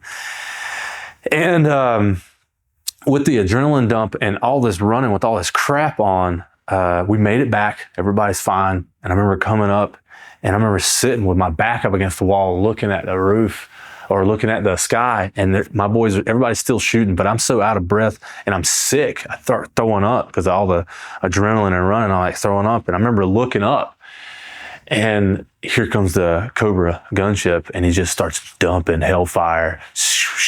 Opens up with the minigun or whatever they got, the 20 millimeter, 25 millimeter cannon, whatever it is, just do. And I passed out. And my squad leader at the time, Sergeant Gonzalez, let me sleep, let our team sleep and stuff. And I remember waking up, as a good Marine, you wake up when the sun's up. It was stand to, but he let us sleep all night long. And as a reward, I guess, kind of, like going and doing this. And I'll never forget, I was put in for a NAM that I never got. And it was because I called the first sergeant gay. Which If you ever asked our guys from India Company, 3rd Battalion, 4th Marines, I don't know if this first sergeant's still alive, but I'm sorry, bro. Everybody thought you were gay. And he had some super like suspicious mannerisms and things that he would do. And I remember we were like joking around and talking about it. And then like he had overheard me call him gay. So anyways, that super cool guy thing I did got knocked down to a certificate of commendation. So I have a certificate of commendation that reads like a freaking, like a Navy Cross. It wasn't that cool, but it reads like that. And so I remember after that big gunfight and everything, the next day everybody's like, wow, and it was pretty crazy. It was really wild to have like a first full-on combat. And I remember all of us feeling like we had become men that day. And the Marine Corps is definitely a warrior society. It's it's a tribe of men that you don't get to be a man unless you actually get tried by fire. And so when you do that, I remember like the corporals and sergeants and stuff kind of like looking at us differently. I remember them kind of looking at us and being like, now you've actually been in it, and you've made it. You're congratulations kind of thing. And I just remember us just being really super proud and all that crazy stuff. And so the next morning, when the sun comes up and we could kind of move around, I look over the wall and there's like 1,000 pigeons everywhere. And we don't know why, but we decided to do a foot patrol, and we went to go check the houses that we were engaged in and stuff, to go look at the bodies and, do the biometrics thing where you take pictures of the bodies and all this kind of crap. And apparently I'd shot a HEDP round into a pigeon coop.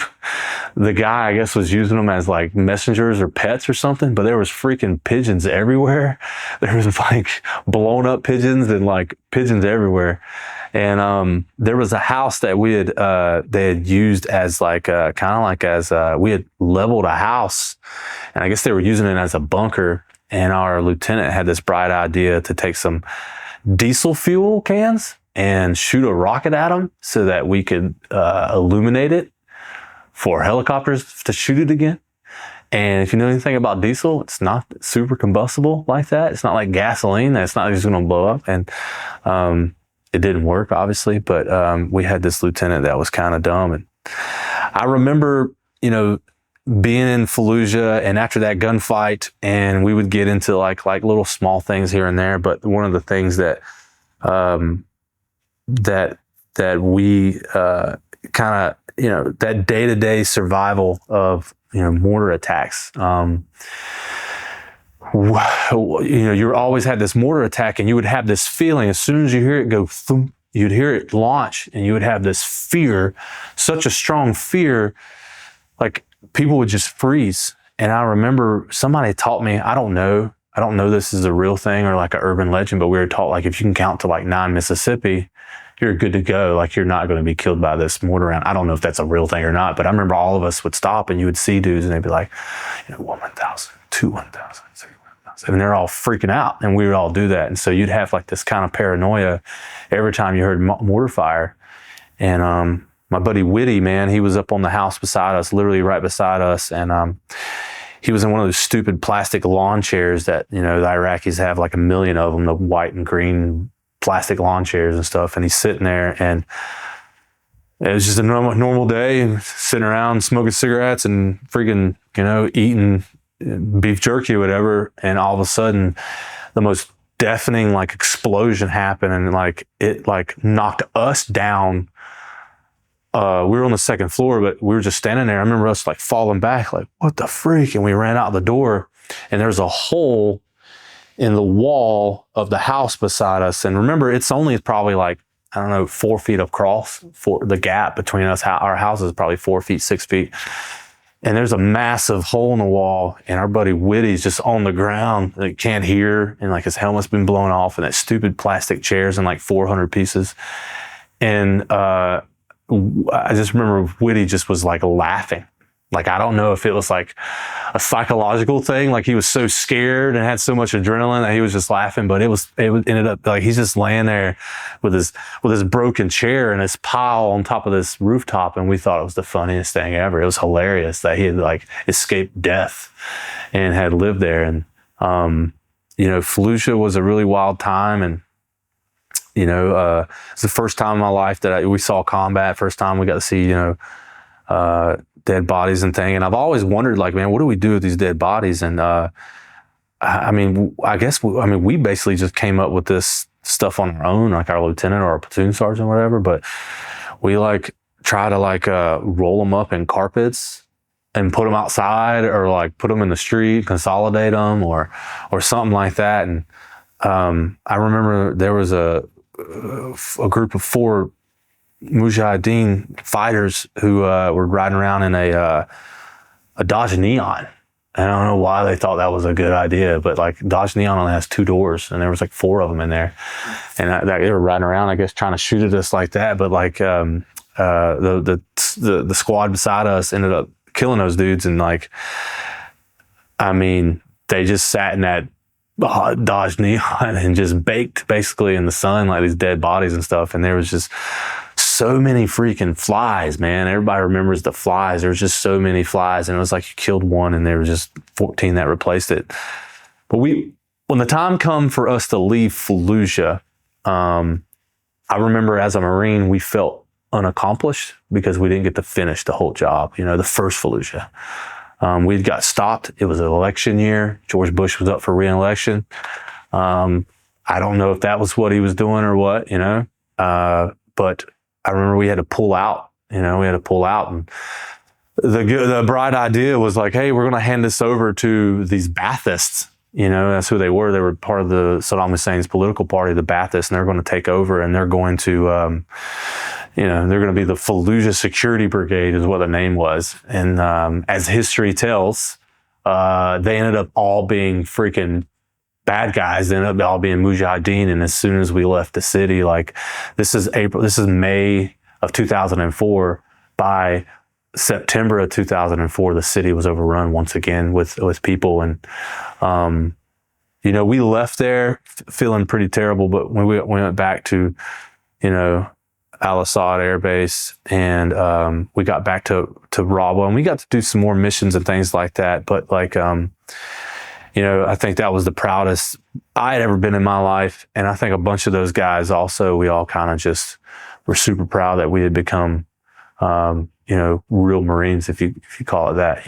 We not only were we Marines, but we're combat veterans, and I'm 19, I'm 19 and I'm a combat veteran. Life goes on. We come back to California, and we're all like living life. We get back to California, I think in like August of 2004. And, all these other Marines talk about stuff like having to have uniform inspections and all this other crazy stuff. And we never got to experience that, I guess, because we deployed so much. I don't think I ever worked a full Friday. We'd get off at like 1 o'clock on Friday, like all the time. We'd go and do a hump and then get off at 1. And then, we didn't really have any kind of crazy inspections. And after you went home on leave, I remember going home on leave and seeing the world in a different color, come back home and trying to realize that like, was it like 6 weeks, 7 weeks prior, 8 weeks prior, I was fighting in the Battle of Fallujah, and coming home and watching CNN and seeing like us on rooftops and CNN and stuff like that after the battle, and trying to act normal. I thought I was doing pretty good, trying to be normal and trying to like, but I realized that like, a lot of Americans, and it's not their fault. It's kind of that comfort that we enjoy as Americans. When I realized like, that your life just goes on, life goes on. Your world versus their world are two different things. Where I'm here in a firefight. I'm fighting for my life. I'm fighting for the life of my buddies. I remember, I remember being super proud.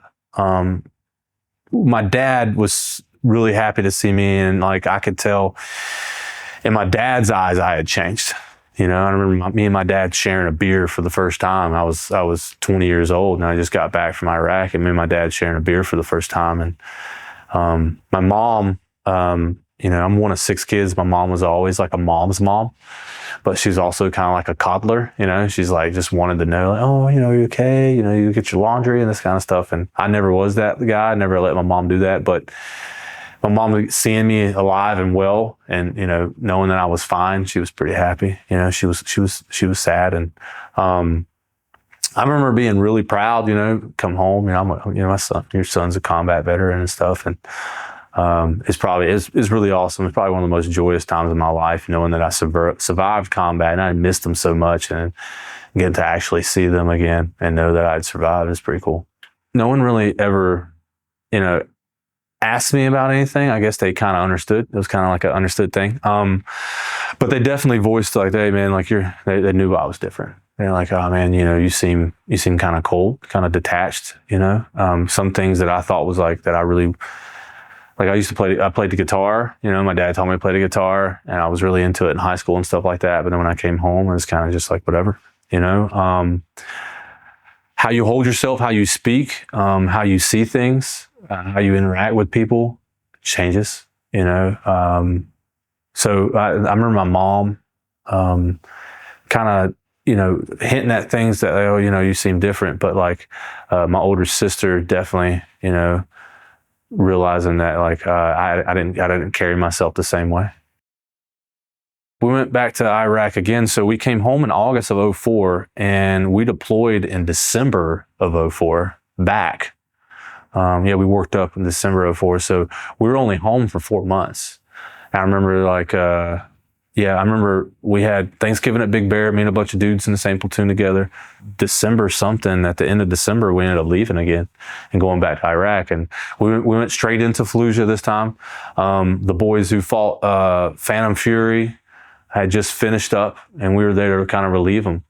And I remember we flew into Fallujah and we got to our, you know, we knew how old Fallujah was. And so we were prepared for it. So we rode in and I remember we stayed at this big palace and I'd gotten in trouble again for underage drinking. And I got to be a PFC for the second award PFC. And so I went to Iraq as a PFC. Not only that, but they took like 2 months pay. So I went to Iraq for free for like the first 2 months. And I remember I was on a post in the city of Fallujah, in a house and on a sandbag bunker. And the battalion sergeant major comes up and he's like, Kite, where you at? And I'm like, here, sergeant major. He's like, somebody freaking relieve him. And somebody takes my place. And he's like, Kite, come here. And I come over and I immediately go to parade rest. And he's like, why the freak aren't you paying your freaking truck payment? You know, why is freaking Chrysler Financial calling me and calling the battalion saying you're not paying your payment? And I'm like, Sergeant Major, you took my money from me. I'm not getting paid anything. I'm here for free. I remember saying that to him and I could see it on his face. Like he must have been a dad or something. Cause like it kind of hit him like, but then he also wanted to be the hard Sergeant Major. And he's like, why don't you freaking call your mom and dad and get them to pay your bill? And I was like, you know, Sergeant Major, we've been here a month, haven't made a single phone call. And so like, he's like, it hit him again. He had one of those moments where he's like, that's right. Like we hadn't been anywhere to make it. I could see it in his head. Like he's like putting two and two together.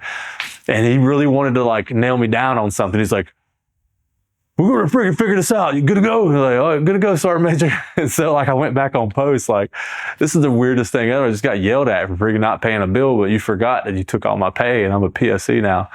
We moved from that place to another place called the Soda Factory. And it was a bombed out soda factory that it was on the southeast side in the industrial area of Fallujah.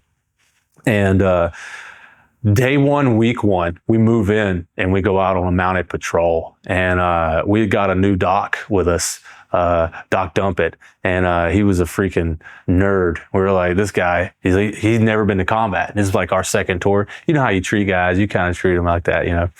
And you could tell that he was like pure Navy because, you know, as a Marine, we do stupid stuff all the time and we just dumb stuff and immature dumb stuff.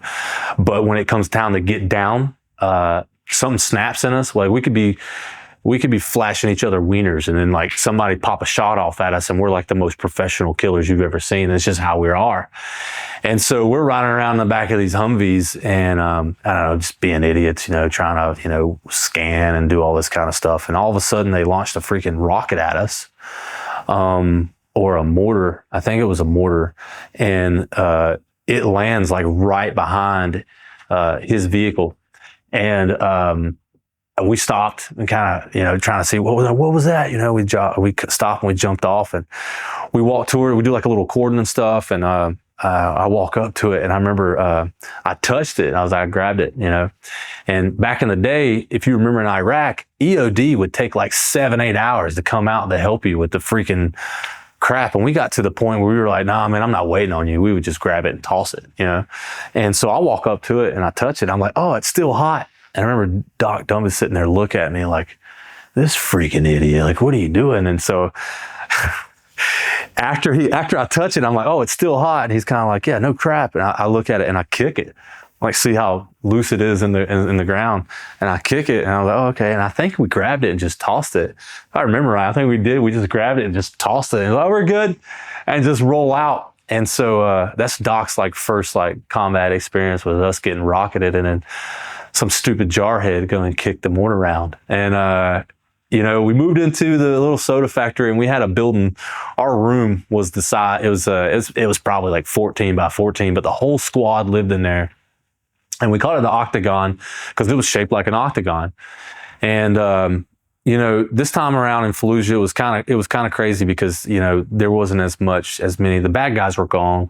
The boys from Phantom Fury did their job. They took out a lot of the bad guys and stuff. And so we were doing a lot of foot patrols, a lot of presence patrols and stuff like that. And, you never knew what you were going to get into. You never knew what was going to happen. You might just go out and search 100 houses and never find anything.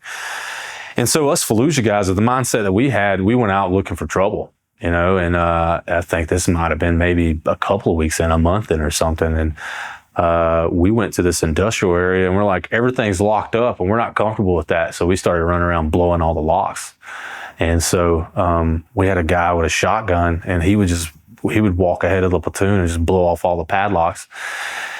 We must have blown off like 150 padlocks of this industrial area and just left everything wide open, like looking for something, and never found it. But the life on this little fob was weird because we had the first time we were training Iraqis.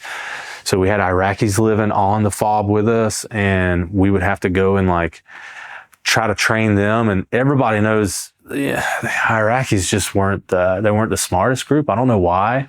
It's almost like their culture and our culture clashed as far as being war fighters. A lot of them didn't understand the patriotism for the country. This is my humble layman's opinion, that they didn't understand the idea of patriotism to a whole country, because a lot of them were loyal to family and to sect of their religion.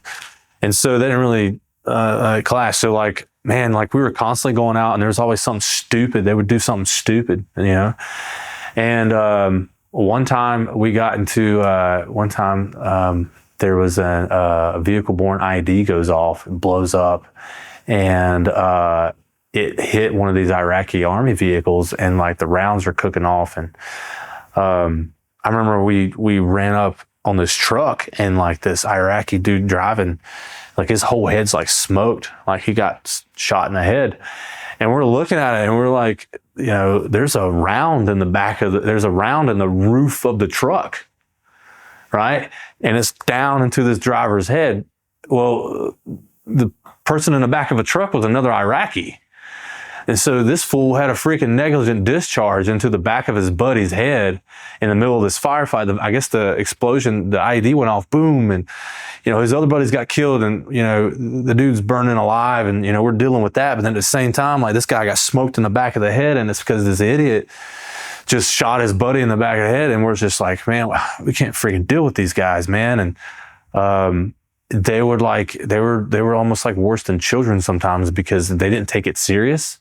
And being this culture, this Marine culture, like everything was serious to us. If it involved fighting, like everything was super serious. Everything we did had something to do with fighting. For fun, we would grapple and beat the crap out of each other, you know. And so it was really strange to have these people that we're trying to give them their country back, and whatever it was, it's not clicking. But post Fallujah, post Phantom Fury Fallujah was wild, and I just remember as a young dude just like trying to live and trying to survive. And you had that paranoia that you kind of collected from the previous deployment and being around, and everything freaked us out.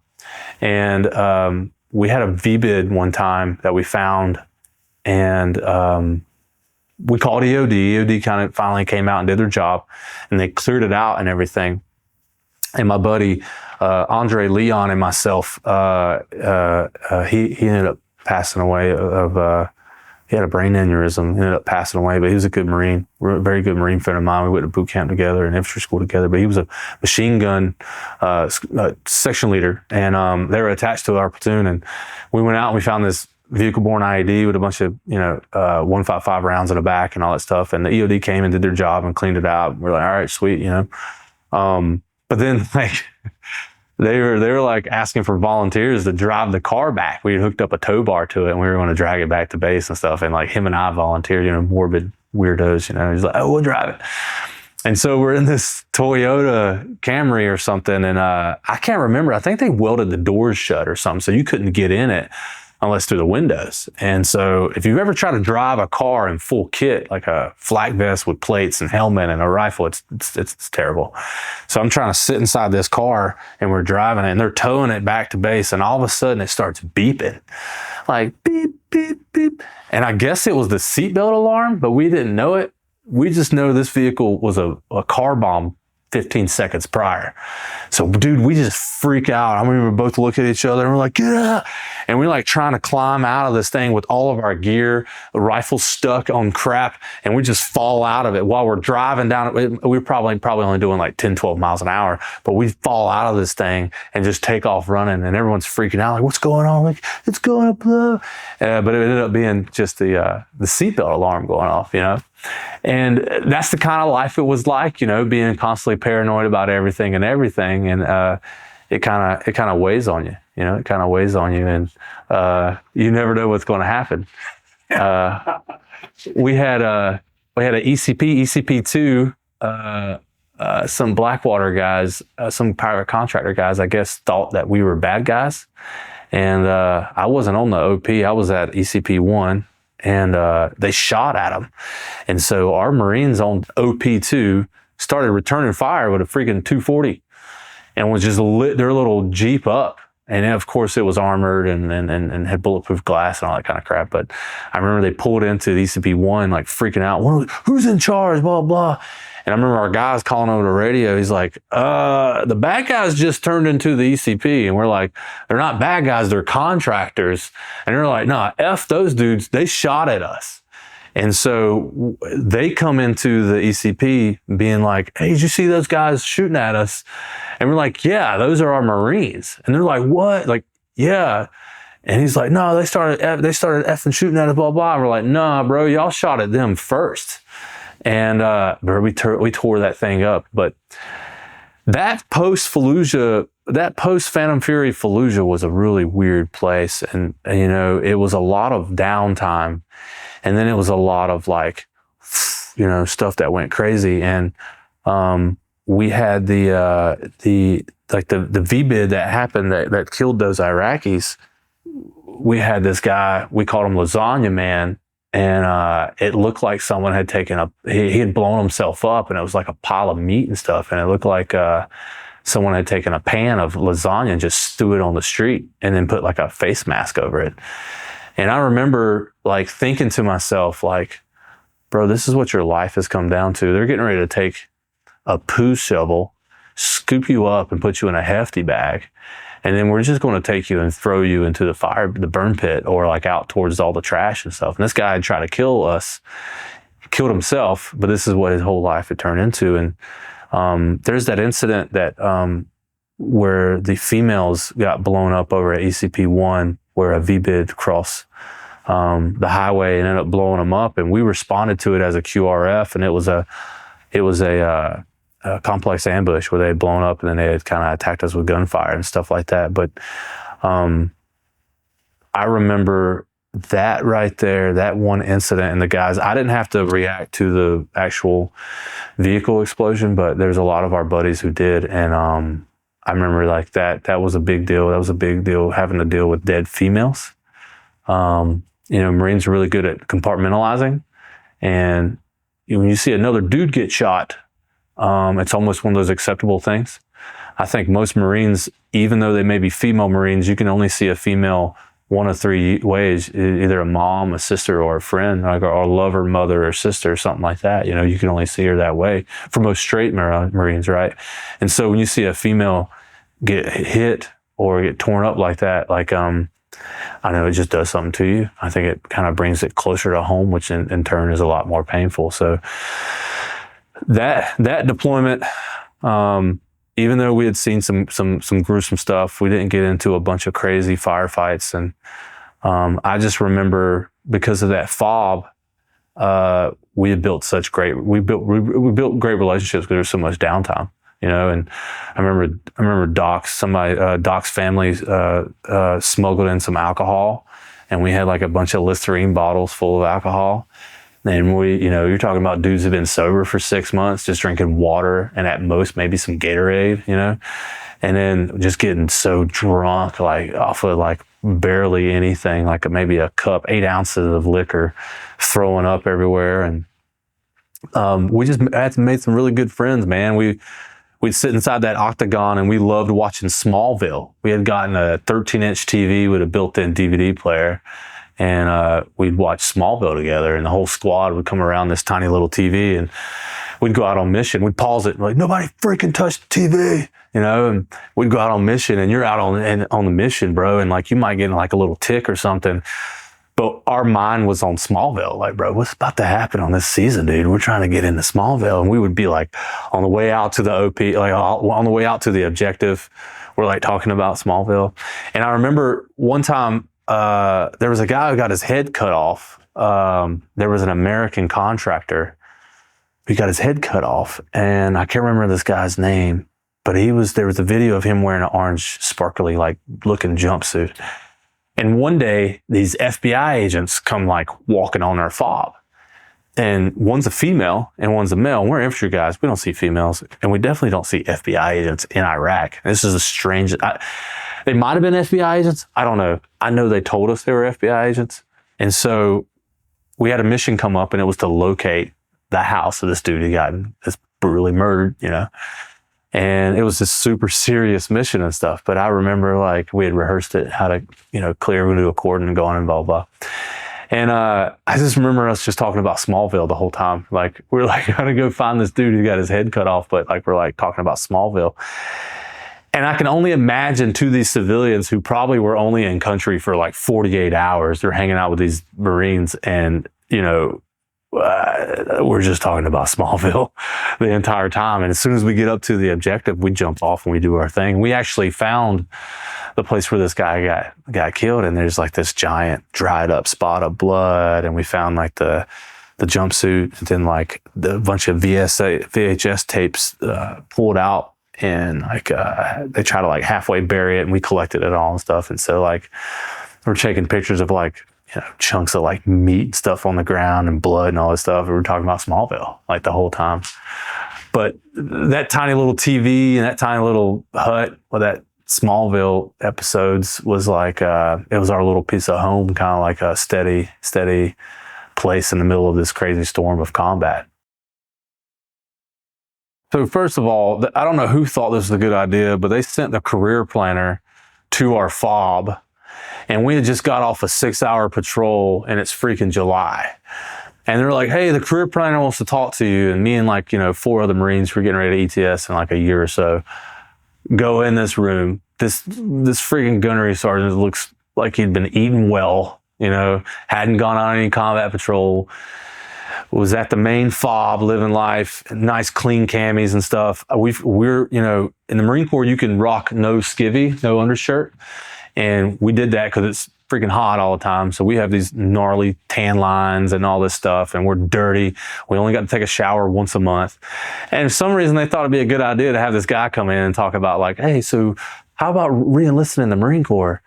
And we're like, no, that's not going to happen. Like, no, I'm good. And they're like, what are you going to do? And they always want to know, like, they're going to like trump whatever you're going to do. And like, I don't know, I'm going to go to college and start a business or something. They're like, oh, well, you know, you could do that. And it's like, you know, appreciate it, Gunnery, but Gunnery, sorry, we're not going to do that. I'm not going to do that. Like, we're going to go back and we're going to get out, you know? And so needless to say, I had like, on my original contract, I had like less than a year, and I get back and I got fapped out, you know, the fleet assistance program where they got a bunch of ETS dudes. And you got to imagine my battalion was made up of majority of 9/11 guys. So we all enlisted right after 9/11. So this is 06. Our 4 years are up. Like 98% of the company, the battalion, is getting ready to ETS, right?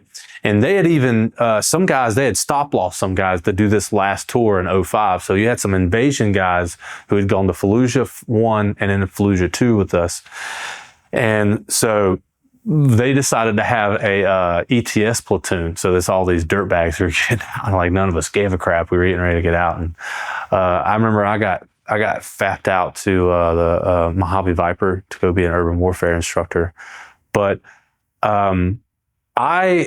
I really didn't like, I don't know, I really didn't like my chain of command. My platoon was really amazing. The 2 platoons I served with, 2nd and 3rd platoon of the India Company, all great guys. My battalion sucked. Our chain of command sucked. They were toxic. They were terrible. No one liked them. None of us liked them. We always hated the fact that they were in command, but all of our guys were good. But when I got the option to go out and be urban warfare instructor, I did. And you know, that was a whole nother beast. You know, my highest enlisted guy was a sergeant major over our platoon. And my platoon leader was a freaking light colonel, which is weird. Once again, I'm kind of like back to like it was when I was a Presidential Guard guy. And so I decided to stay in as an urban warfare instructor, and I got to train a bunch of Marines that I know that would eventually go back to Iraq and do stuff like that. But I went to the re-enlistment officer then, the re-enlistment office, the career planner. And I'm like, hey, I like to re-enlist. And they're like, all right, what do you want to do? And I'm like, this urban warfare gig is dope. Like, let me stay here. And he's like, nah, like, I can give you like another 6 months, but then you got to go back to the fleet. And at the time of my life, I wasn't prepared to do that. I didn't want to do that. So I was preparing myself to ETS. And come to find out, 3rd Battalion, 4th Marines ended up being the most combat deployed battalion in Marine Corps history. And I had buddies who went on to do 7 combat tours. And some of them divorced 3 or 4 times. But as a whole, our battalion between Afghanistan and Iraq did 11 or 12 combat tours during the global war on terror. So I got out and went home. Coming back, being a civilian was really hard for me. And it was hard for me because, you know, when I came home, I realized I was just a kid with a high school diploma. And I really didn't have anything to offer the civilian world. You know, I'd spent the past 6 years of my life as an infantry guy, as a door kicker. I really didn't have any other kind of skills, you know. And I realized that when I came home that I had nothing to offer anybody at all, like as far as like, you know, career-wise. And I found myself trying to go to school. Couldn't really focus, you know, on school. Kind of miss, you know, the guys and trying to keep in touch with the guys and, you know, thinking about going back. And I realized that like at one point in time, I was in charge of millions of dollars worth of equipment. And then when I came home, I wasn't even certified to carry a hammer. You know what I mean? Like I couldn't do that. I was working a job for $8 an hour. And, you know, while I was gone, I was a hero to my family, you know, and I'm not blaming my family, but like, you know, when you're gone, you're a hero. You know, people want to send you care packages. People puff their chest up and they're like, oh, my son's a Marine. He's fighting in Iraq right now. And when you come back home, you're just another 22-year-old, 23-year-old. You know, you're just another kid. And if you're not in college, then, you know, you're just another person working a job or whatever. And so I you know, just did, I think I did what most other Marines who suffer from post-traumatic stress and some of the other things, jumped from job to job, couldn't really keep a job. I had experienced so much by the time I was 21, I felt like I didn't want to listen to anybody. You'd have somebody over you, in charge of you, and you're like, dude, you don't know anything. You have no clue what you're talking about, or you've never experienced this or experienced that. And, you know, I struggled. My relationship struggled, and I was dating my ex-wife, you know, she's my girlfriend at the time. And I was trying really hard to like make something of myself and trying to like get a job and go to school and things like that. It just wasn't clicking. And at the same time, I was kind of fighting demons and struggling with the anger issues, a lot of anger issues, a lot of depression and stuff like that. And tried to go to the VA and stuff and try to talk to people, but I don't think it really did anything for me. And I just did everything I could to kind of just cope. I don't think I had any anger before I joined the Marines. I think, not that I know of. You know, I grew up a country redneck white trash kid. I mean, everybody fist fight for fun. It was kind of like how it was, you know, somebody talk smack and you go and you fist fight and stuff like that. But I don't think I had the same type of anger that I had that, you know, once I got back. Walking in the door would make me angry. I just remember like, I try to have conversations and I would continue to, and I still struggle with this today. And I've had to learn how to do this over the past 10 years of my life. Now that I'm 40, I've had to realize that, you know, sometimes I just wanted to be heard.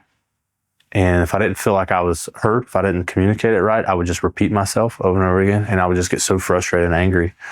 I was angry with just life. I think I was angry at myself because I hadn't done anything with myself. And I think I was just still suffering with stuff. And I would have dreams about things like that, the lasagna man, like stuff like that. Like I'd have to see it over again, you know? You know, like, I was a hard dude like everybody else. And I was like, man, there's no way this bothers me, you know, because the side effects weren't immediate, you know?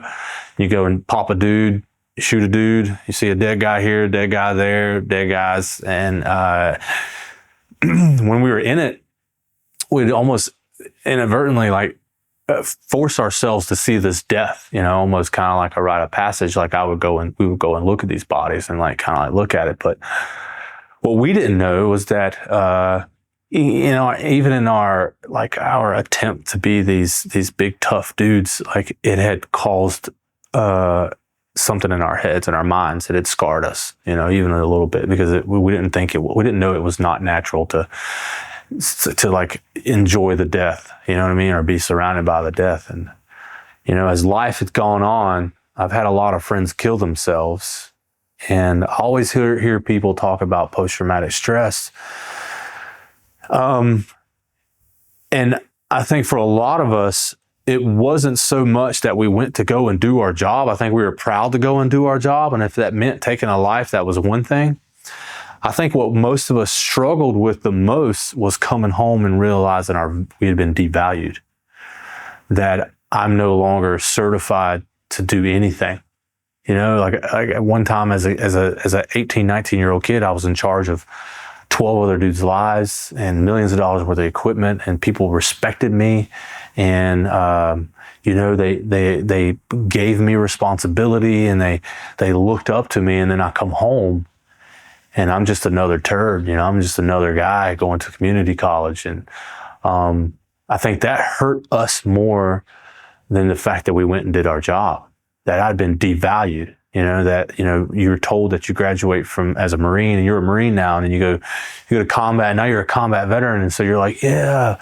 And in that community, you are like, yeah. And I think it's so hard. That's why it's so hard for a lot of guys to retire out of the military, It's because you're institutionalized. And I know it's a negative term. It's used for a lot of guys from prison and stuff like that, but you are. That community is so tight that everyone encourages that lifestyle, that warrior lifestyle, that suck it up and that capable lifestyle.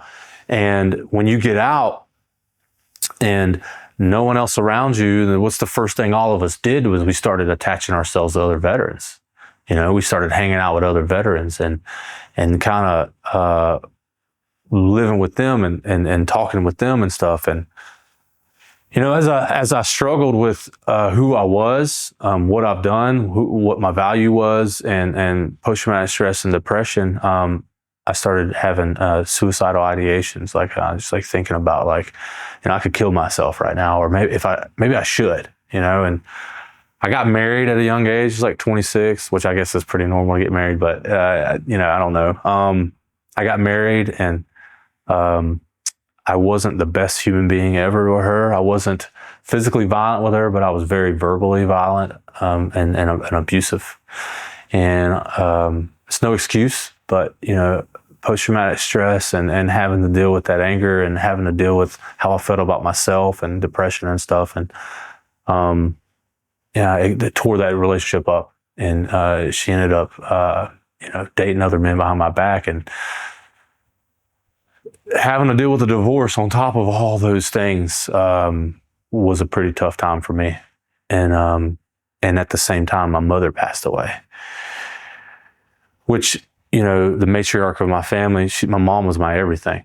She was my mom. She was one person that always encouraged me. And I lived my life because my mom was so excited about me joining the military and getting out and getting to see things. And as a poor family, she wasn't capable of doing those things. So I would try to live my life as cool and as fun as I possibly could, because I would come home and I try to learn how to be a good storyteller so that when I got home, I could tell her and she can kind of live through me. And so when my mom passed away, right after I caught my wife, my ex-wife cheating on me and stuff, it was tough, man. It was really tough. It was really dark. And I had a lot of veterans that I leaned on and hung out with and stuff, but a lot of us try to self-medicate. So I became an alcoholic. I drank a lot. And I was, it got to the point where I wouldn't eat. I would just drink. I wouldn't even bathe. And I'd go to work and I'd come home and I would drink. And it's really, it's crazy what alcohol, as somebody who's addicted to something, how your life will form itself around that. And so I'd still get up. It's crazy. I'd get passed out drunk sometimes and still wake up at 5:30 and get up and go to work, And, I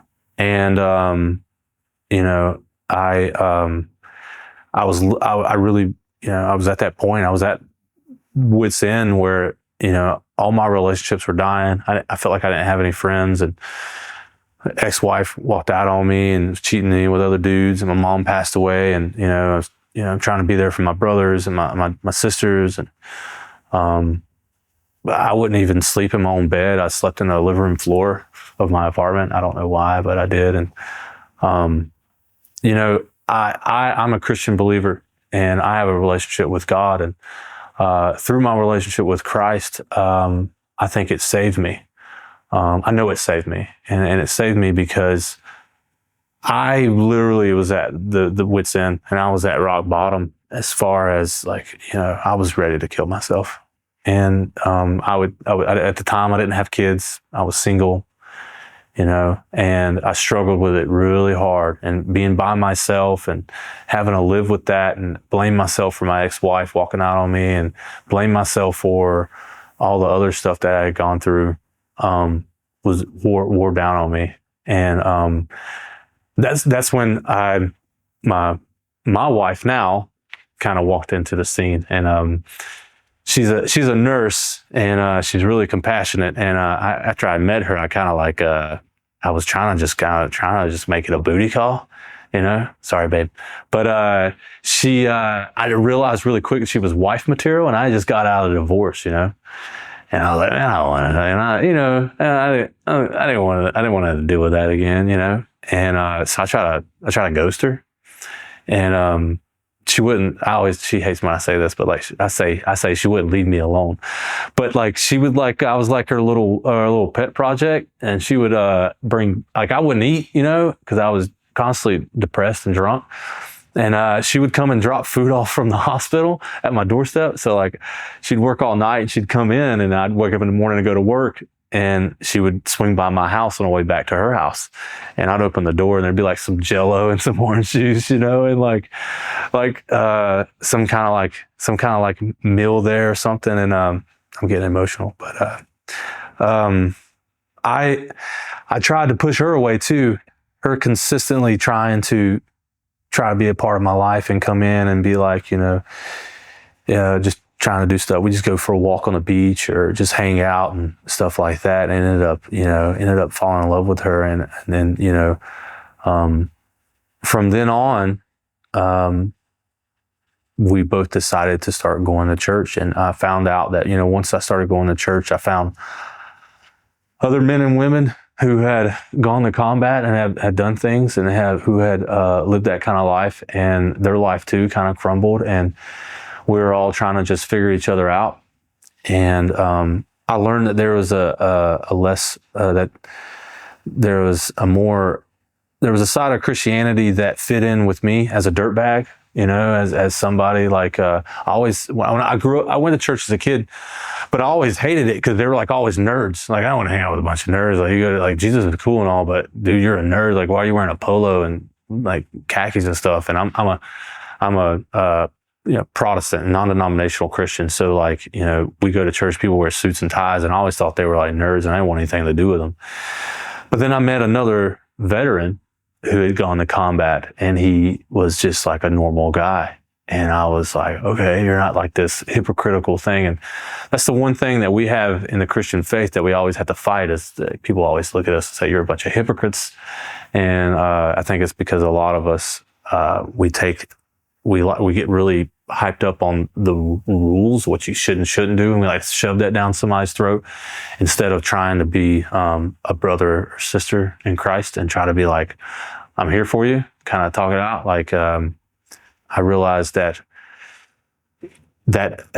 a church is supposed to be a hospital, right, for what we would call sick people or people who are living a life in sin. And so if a church is supposed to be a hospital, then that should look like anybody walking through the door, right? It should be anybody, any demographic, any problem, whatever you want to call it, whether it's drugs, whether it's abuse, whether it's, whatever you want to call it, anger, depression, greed, these things. These are like, should be, they should be looked at as sick people. And so once I found that, my relationship in Christ grew and grew and grew. And I really wanted to share that with other men and women who had served, and let them know that a lot of times you have this hole in your chest, and I always say that it's a God-sized hole that could only be filled with godly things, and having something to lean on and be able to encourage me and know that I have that life's worth living.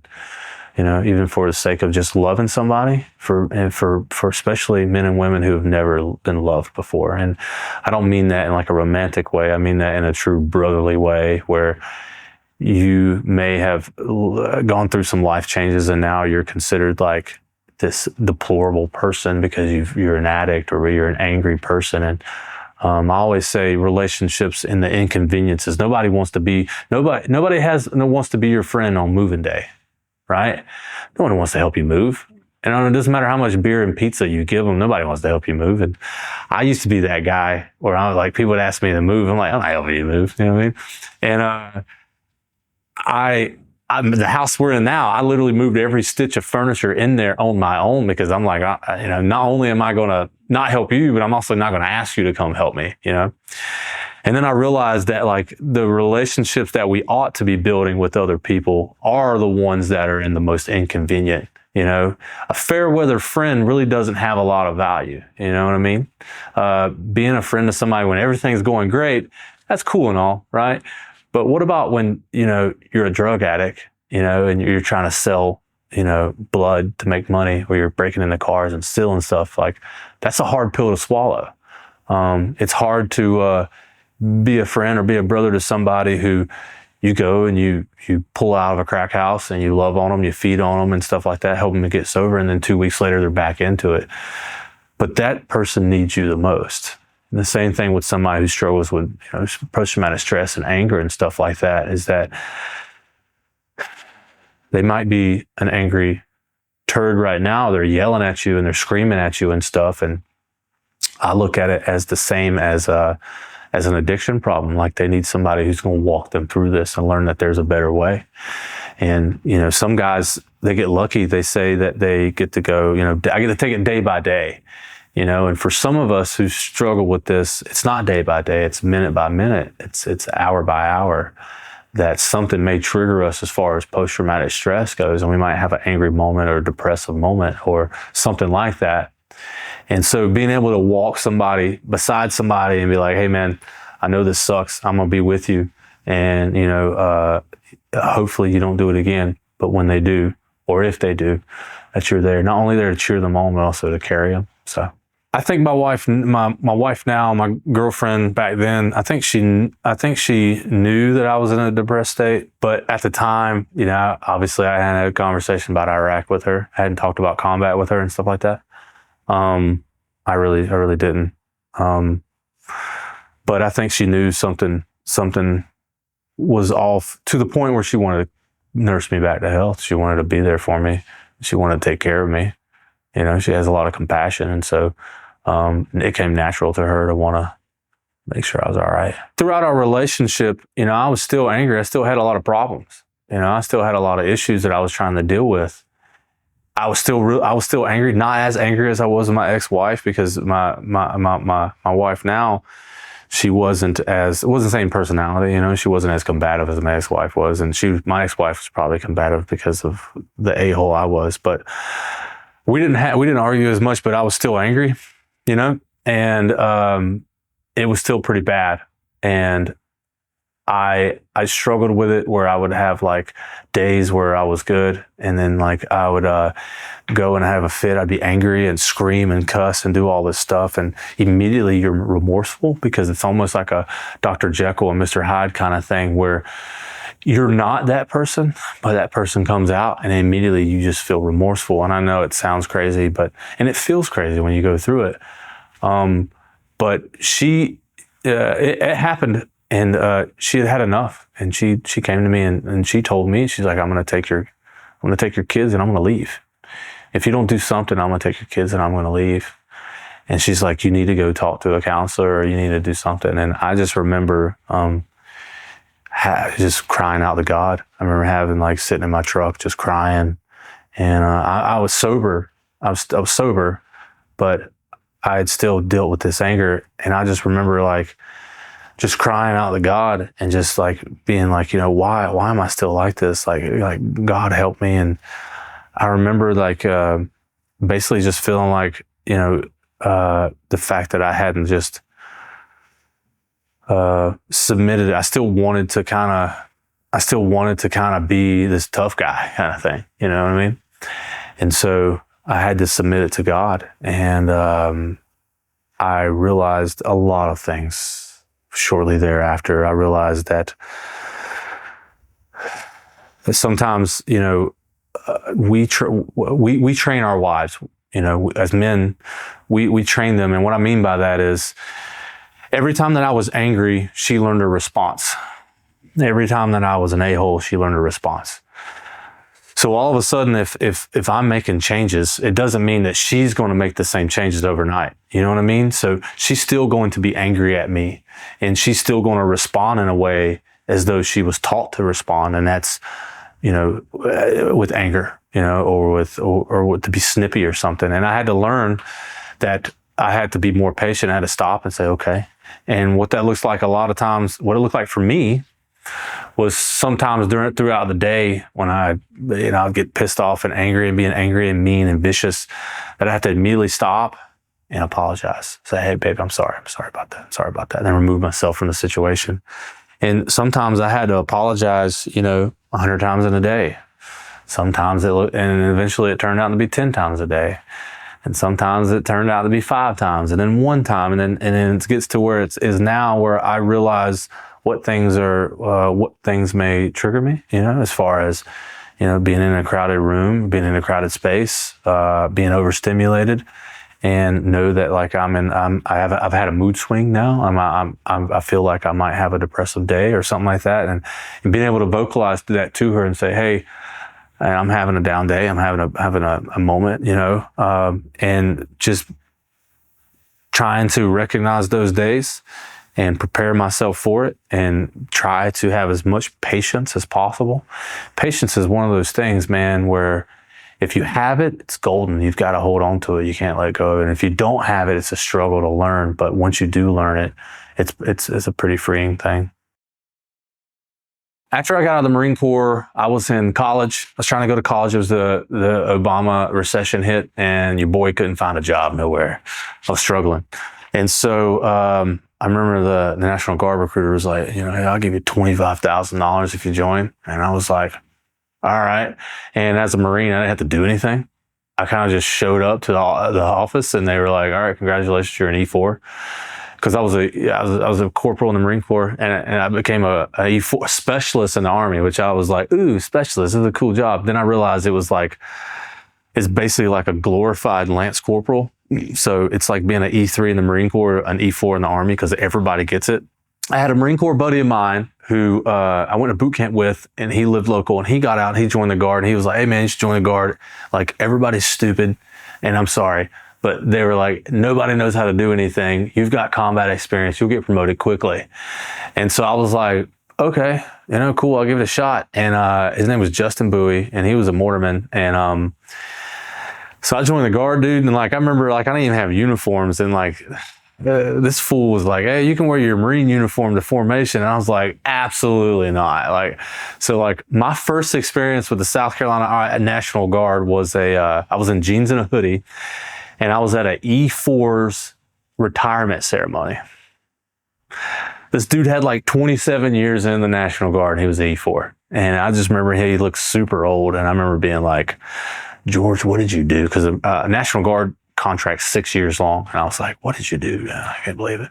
Well, come to find out, my battalion was in Afghanistan, the National Guard battalion. So all those dudes come back, and I find out like most of them are former active duty guys. Some are former Marines, some are former Army. And I was like, oh, okay.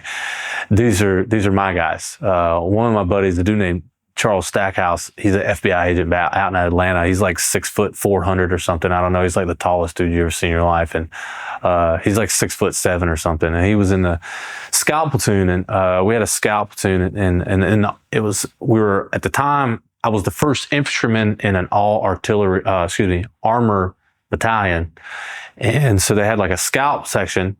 I wanted to go and do that. I was like, well, that sounds fun. Let's go do that. It's kind of like recon. They also had a sniper section. So I joined the Guard, and I really liked it. It was something to do. Still get to wear the uniform, hang out with the boys. 1 weekend a month. Do my thing. I had a bunch of other guys who had served on active duty. That kind of thing. They opened up the sniper platoon, and they asked me if I wanted to go be a sniper. And so I went to go to sniper school, which I went to National Guard sniper school. It sounds kind of funny, but what they do is they actually condense sniper school, and you don't get weekends off. So like active duty sniper school, especially for the Army, you got weekends off. Well, here you don't. So it was like 5 weeks. I think it was 5 weeks instead of 6 or 7, because you don't get weekends off. So I went to sniper school, and sniper school sucked for me because, I was telling Doc this, man, like, you can quit anytime, but if you quit, you can't come back. You know what I mean? So all the pain and suffering you go through is your fault. You're there, you stay there. But sniper school was a good time. I graduated sniper school and went back to the unit, and they told us that we were going to Afghanistan. So we all kind of spun up like we're going to go to Afghanistan, and we all got in a mindset that we're going to go in Afghanistan and started training hard. And then we all got put on active duty orders. The Army goes and does this thing out of NTC. Anytime they go deploy, they go out to NTC, the National Training Center, Fort Irwin here in California. And it's on the backside of 29 Palms. It's kind of like the same desert. Like, you could walk to them even though it's probably like, I don't know, like 500 miles apart. You can technically still walk to them. They're on the same property. It's still the same terrible Mojave Desert. And so we went out there, did our training and stuff, and we came back, dude, and like it's like they forgot to pay everybody. So like this one guy got a check for $1.75 for a month's worth of training and a month's worth of active duty time.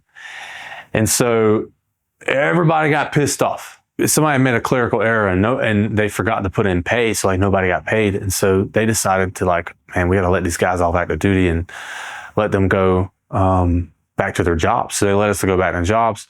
And then a couple weeks later, we go in and go do some more training iterations. We come back and are like, okay, we got everything squared away, paid everybody stuff. And me and the sniper platoon went down to Fort Stewart, Georgia. We're going down and do some sniper training. And they call us and they're like, hey, the Afghanistan mission's gone. We're actually going to go to Kuwait to be a part of this whole thing because Iraq's closing. So Iraq's actually, this is 2012. So Iraq's closing.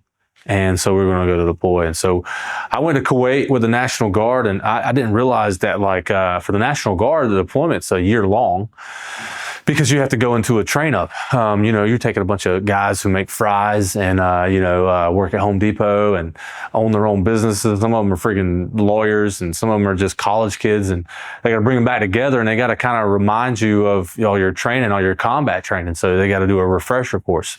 So you go at the time, we went to Camp Shelby, Mississippi, and you would train for 3 months prior to leaving to go to Kuwait or Afghanistan or Iraq and stuff. So we trained up for three months, and then we flew over to Kuwait. And, for me, being an Iraq guy, Kuwait was like friggin' Disney World for me.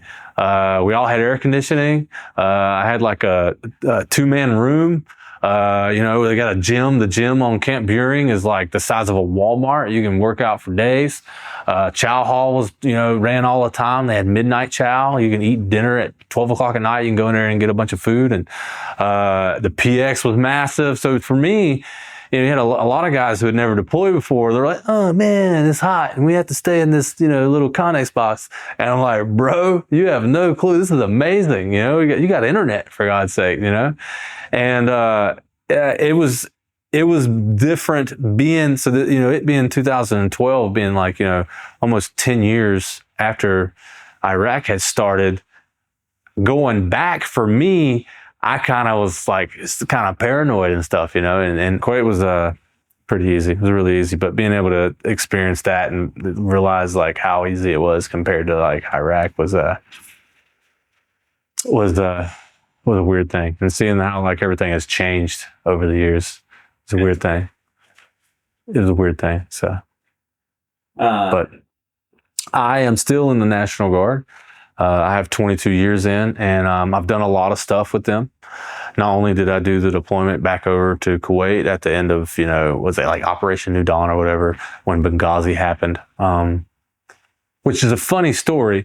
The week before Benghazi happened, we actually did a training mission where we heloed into a training site and extracted people from an embassy where extremist terrorists had taken over the embassy. We actually did that training mission literally 2-3 weeks before that happened. I don't know, it was really weird, but of course, I was in Kuwait at the time. 3rd Infantry Division was out in Kuwait at the time, and the 26th MU was there or something. None of us went, so you can talk about that however you want, but if you didn't know, like you had well over like 4,000 combat-ready infantrymen ready to deploy to Benghazi, and we were probably maybe a 2.5-hour flight out, and we had C-130s on standby. They took the whole 3rd ID, 3rd Infantry Division, out of Fort Stewart, Georgia, and they put them on the flight line, and they basically slept on the flight line for like a week with planes. Everything was palletized. They were ready to go. They literally, that was our job actually in Kuwait during that time, was to be a quick reactionary force for the area. They called it the ARF, Area Reactionary Force. And part of our AO included Lebanon. And we didn't do anything. I don't know why, but we watched it on TV. So there's that. But, after that, as a National Guardsman, you deal with all the hurricane and stuff. learning how to do search and rescue and fun stuff like that. But I got to go to South America, go to Colombia, South America for a couple of weeks and train with those guys and kind of live with them. And I went to DC both for the BLM riots in 2020, and then again for the January 6th stuff. So the BLM riots was pretty wild. You know, we went up there. I was actually, so this is the life of a guardsman. I was actually on vacation, and I was on top of Grandfather Mountain in North Carolina with my wife and kids at a freaking zoo. And I all of a sudden got service because I was on top of a mountain. And they're like calling me like, hey man, we're getting ready to deploy. And I'm like, where? They're like, DC. And I'm like, what's going on? And they're like, freaking riots. And I'm like, oh crap. So 2 o'clock the next morning, I drive back to South Carolina, and 10 a.m. I was there by 10 a.m. By 11, I was in 11:30. I was in Charleston, South Carolina, shaved, packed in uniform, got all my gear. And then by 1 o'clock, we were on a plane to DC. Like that quick. I was in the mountains on vacation and I was gone, and we got to DC. And if you want to talk about the COVID stuff, it was in the middle of COVID, and me and 17,000 of my closest friends are all hanging out in a basketball gym, just raw dogging it, you know, no mask or nothing, you know. This is June of 2020 and the height of the COVID thing while everybody's protesting, and we're just out there, you know, living La Vida Loca, baby. And I remember they put us all on, so a lot of our new guys, so they did the whole ominous dominus. I don't know if you know this, but like they have to swear you in as a deputy sheriff. So they make you a special policeman of the Capitol Police. This is the BLM stuff. So I'll get sworn in. And then they take us out and they're like, all right, our MP is going to teach you how to do riot control. Some of us already knew how to do it and some of them didn't. So we took all our new guys and we're wearing friggin', you know, like a Michael Jackson music video, wearing all the riot gear. We got like the thigh down, you know, like catcher's like armor or whatever you want to call it. And we got a freaking shield, and we got a freaking face mask over our helmet, and we got a little baton, and we go and practice and stuff. And this is the most National Guard thing ever. They're like, all right, we're gonna go out here and practice. And we learned how to do it. And like within 35 minutes, they're like, all right, make sure everybody's got chow. Oh, everybody got chow. Cool. Everybody got water. All right, cool. Get on the bus. And so after about 35 minutes of riot training, that we get on a charter bus. And then the idiot driving the bus drives in the middle of the protest. Okay. So we're in these buses and there's like 12,000 pissed off people. Okay. They start shaking the bus and stuff. And they open the doors. And the protesters go to like try to climb on the bus, and they looking at my CO, my captain, and he's like in full battle rattle, and they're like, "Oh crap!" And they kind of realize, well, some special forces unit, National Guard unit from Utah makes like a tunnel to the bus door, and so we all get off, and this is kind of funny. My buddy, dude named DeAngelis, he's a Ranger School graduate. He's got he's wearing like this stupid mustache. He had grown a stupid mustache. He doesn't really wear one, but he has one. And it's just this massive like furry caterpillar on his face. And we're going through this corridor of soldiers who are like blocking the protesters from us. And they're like screaming over us. It looks like I said, it looks like a freaking music video or something. People are screaming over and they're like calling us, you know, whatever. And, randomly we're walking and there's a guy who's just standing there and he goes, "Sweet mustache," to my buddy. He's like a protester. He just wanted to compliment him on his mustache. And so the place that we were sitting at was right there beside Lafayette Park, and it was where you saw Trump standing in front of the church, you know, and they I don't know what they were doing down there, but we had cordoned off this spot between, ironically, the VA, the federal VA building, and like, I don't know what this was. It was some kind of like federal like finance building or something. And we're in the middle. We took over this street, and straight ahead of us is the backside of the White House and Lafayette Park. And so they're like, all right, or they kind of consolidate. They're like, hey, we want to put on line first. And our company kind of volunteered. And so I had to have a come to Jesus meeting with a lot of my guys. I'm a squad leader. And I'm like, I I may have been a platoon sergeant at the time, or may have been a squad leader. I can't remember. But I remember talking to some of my young guys, like, listen, keep it together. Okay, these are American citizens. They're exercising the First Amendment right. They're probably going to say some stuff to you don't like, but it's their right. They can say whatever they want. Your job is to stand here and have some freaking bearing, all right? Whenever you get the order, then you can do something, but wait until you get the order, right? So we go and we get online, and they're just saying everything you possibly can. They don't care if you're white, black, whatever. They're just saying whatever they can, calling you this, that, and the other. And some of the young dudes, I can see they're kind of like taking it bad. And sometime after like freaking 10 o'clock, like 11 o'clock at night, the protesters kind of like back down. And there's still a handful of them. I don't know. There's probably like 50, 60 still out there. But then there's like this guy who's like clearly insane. He's like screaming weird stuff to the top of his lung, and everybody kind of stops and looks at him. And for some reason, he thought it'd be a good idea to start sprinting towards the line, right? And so I've got a bunch of 18-year-old college kids. Some of them are at Citadel, the front line. And this dude comes running, and they just shield check they just knocked this dude on his butt. You know what I mean? He comes running and just like, boom, just knocked him down. And he just pops up like a cork and just keeps rambling on about whatever he's rambling on and just walks to a separate direction. He's like, he was like saying something like, I gotta get through I gotta get through to see the president or something. And then they just bash him. Boom. And he just, boom, jumps up and takes off running. And so that was BLM. And I had a great idea later on. We got to go back to the hotel. And if you know the story, we actually got kicked out of DC by the mayor of Washington, D.C. She didn't want us there anymore. So we got kicked out. We went to go hang out in Alexandria. And they gave us we got like a couple hours off. And I took one of my other NCOs and I was like, bro, let's go see some sights. I was like, they're doing protests over here. Let's go to this other side and go see the sights and stuff. And so we go and we're seeing some sights. And I hadn't been in D.C. and I was stationed in D.C., but it had been years and I don't remember the city. And so I remember I was like, dude, let's get to McDonald's. We went to McDonald's. We got something to eat, and we're riding these bikes. You know, you can rent bikes. We saw the Vietnam Memorial and stuff. And so I'm like, dude, let's go see the White House. And we go up the road, and we get ready to turn right. And, they have all these high-rise buildings, and all the windows on the first floor are boarded shut because all these peaceful protesters were busting the windows out. And so I can't see past this building, and we're riding our bikes and stuff. And we turn this corner, right?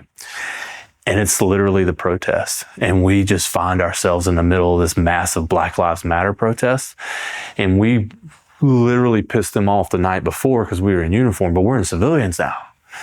Thank God for a COVID mask, because my buddy with a stupid mustache who looks like a cop covered his face. And we're like trying to walk through the crowd. And we're trying to just be like so nonchalant. So like whenever they're putting their hands up, we're like, yeah. We're like trying to walk the bikes through the protest, like, please don't suspect us. So we're like trying to walk through, and they're like climbing light poles and all kinds of stuff. And they're saying like all cops are bastards and all this other kind of stuff. And we're just trying to get to the other side. Like, if we just get to the other side of this, we're good. We can ride our bikes. And I mean, of course we do. But we went, that trip to DC was fun and all. And then of course, January 6th, we come back, and right after the January 6th thing, we were there for the inauguration. And it was a lot different this time because during the BLM, while Trump was president, nothing was fenced off, nothing was gated off. The protesters could literally go wherever they want. And then whenever January 6th happened, they put fences up around every monument, everything, and you could not go wherever you want. And, we lived in the Capitol building, and, we lived in hotels, but by the time we got out to the hotels, we really couldn't get any sleep in. So they decided to move us to the garage buildings, and I know a bunch of civilians were upset. They were making us sleep in the garage, but it was heated. We had cots, and we actually got more sleep, and we got to eat more. So for us, it didn't matter. The one thing we didn't have was bathrooms. And there was only like 4 bathrooms per floor. And it was like, once again, this time it was me and 27,000 of my closest friends. Literally every state in the union was represented. It included Samoa. And they flew out some dudes from Guam to come to DC for the inauguration. So all of the National Guard was there. And there was only 4 toilets per floor. So you're talking about a toilet that's being used by thousands of, soldiers, some of them disgusting, 20-year-olds who don't know how to do anything right. And all the toilets were messed up. And I remember this one time, man, I really had to use the bathroom, and the Capitol building was just open. And so I was like walking, and I walked up the stairs and stuff, and I could see like the names of these congressmen on their doors. And I'm like, I didn't know it was like that. Like they just have these offices. And I saw this janitor, and I'm like, hey man, I'm trying to use the bathroom. Like all the ones downstairs are tore up. Like, is there one I can use? Like, yeah, man, the door's open. You can just go and find one. I'm like, what? It's like, yeah, just go in there. If it's open, go in and use the bathroom. Now, I'm in full uniform with the freaking rifle on my back, right? And I found this Texas senator, I don't know who he was, but I found his office and like went in.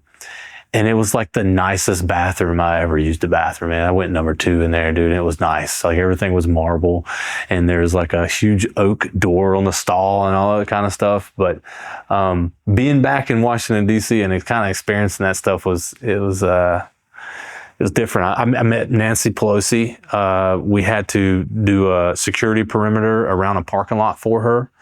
And it was so many of us that we could so you could touch each other, and just did it just all the way around looking out. And then she brought her people over, and she served us these sandwiches. But I'm telling you right now, it was the best sandwich I ever had in my life. It was a roast beef pesto sandwich. I have no clue what was on it, but it was delicious.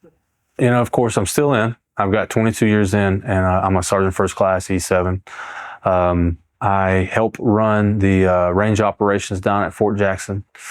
It's a pretty nice gig. A lot of great guys down there. We actually get to see a lot of units. A lot of units come down and train, including MARSOC and some of those other guys. But the National Guard has been good to me as far as being able to have an outlet.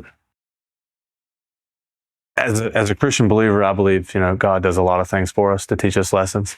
And so, being a man who struggles with patience, and in the Marine Corps, I got rid of gentleness as a useless tool. Like, what was the point of being gentle? I don't need to be gentle. I don't need to be sensitive. I got rid of all those things. And then so when I met my wife Heather, and we fell in love and stuff, and started having kids, I started having just daughter after daughter, and then now I have 5 daughters. And so learning how to be gentle and learning how to be sensitive and patient is definitely an acquired skill. And now I look back at it and I'm like, man, like being able to shoot somebody from half a mile away is cool and all, but I'd really rather just be patient. Like if I could just learn how to be patient, like that's a far better skill than that. And I've learned a lot through those 5 girls, because they're the best thing that's ever happened to me in my entire life. And then God knew exactly what He needed. I needed to learn patience. I needed to learn gentleness. I needed to learn to be sensitive again. I needed to learn compassion. And and women, naturally more emotional. And I've learned to just, being patient, because women are emotional, and there's no such thing as like, some women, yes, but most women, they don't suck up. There's no suck it up when they're emotional. When they're upset about something's really, bothering them. They're not going to suck it up. They're going to let their emotions show, and they're going to, they're going to cry. Right, they're going to cry. They're going to let it out. My daughters are 1, 3, 5, 8, and 15. They're all getting ready to turn over one more year. So eventually, I have a 16-year-old in the house. But man, it's been a fun time. I love those little girls. To everybody who's any veteran who's struggling with post-traumatic stress or struggling with something, first and foremost, I want you to know that, you're worth it, that there are people who love you more than anything in this world. And that even though suicide may be something it's something that you're thinking about, it's a temporary answer to something, and you're going to hurt more people if you do it. Life is worth a lot. And one day, you're going to sit back and you're going to realize that the struggle may have sucked. But for those of us who have friends and have family and have kids and stuff like that. There's nothing more rewarding than to just sit back, be loved by them, you know, and to just know that you're a part of their life. I learned something a long time ago that I can sit with my kids for an hour and barely pay attention to them, and it's not as valuable as 15 minutes of intentional time. There are a lot of people in this world who love you, and if you need any help, I know you don't know who I am, but I have no problem giving you my phone number and my email. If you want to talk to somebody, I'm ready. 2 o'clock in the morning, 3 o'clock in the morning, I don't care. If I've got to drive to you, I will. The last thing I want you to do is do something to hurt yourself or hurt somebody else. God loves you, and I do too. I promise you that there's many other men and women in this world who would rather see you live than to see a family broken up, you know? And I know it's tough. Well, we've got to put one foot in front of the other because and the world needs you. Somebody needs you. I do.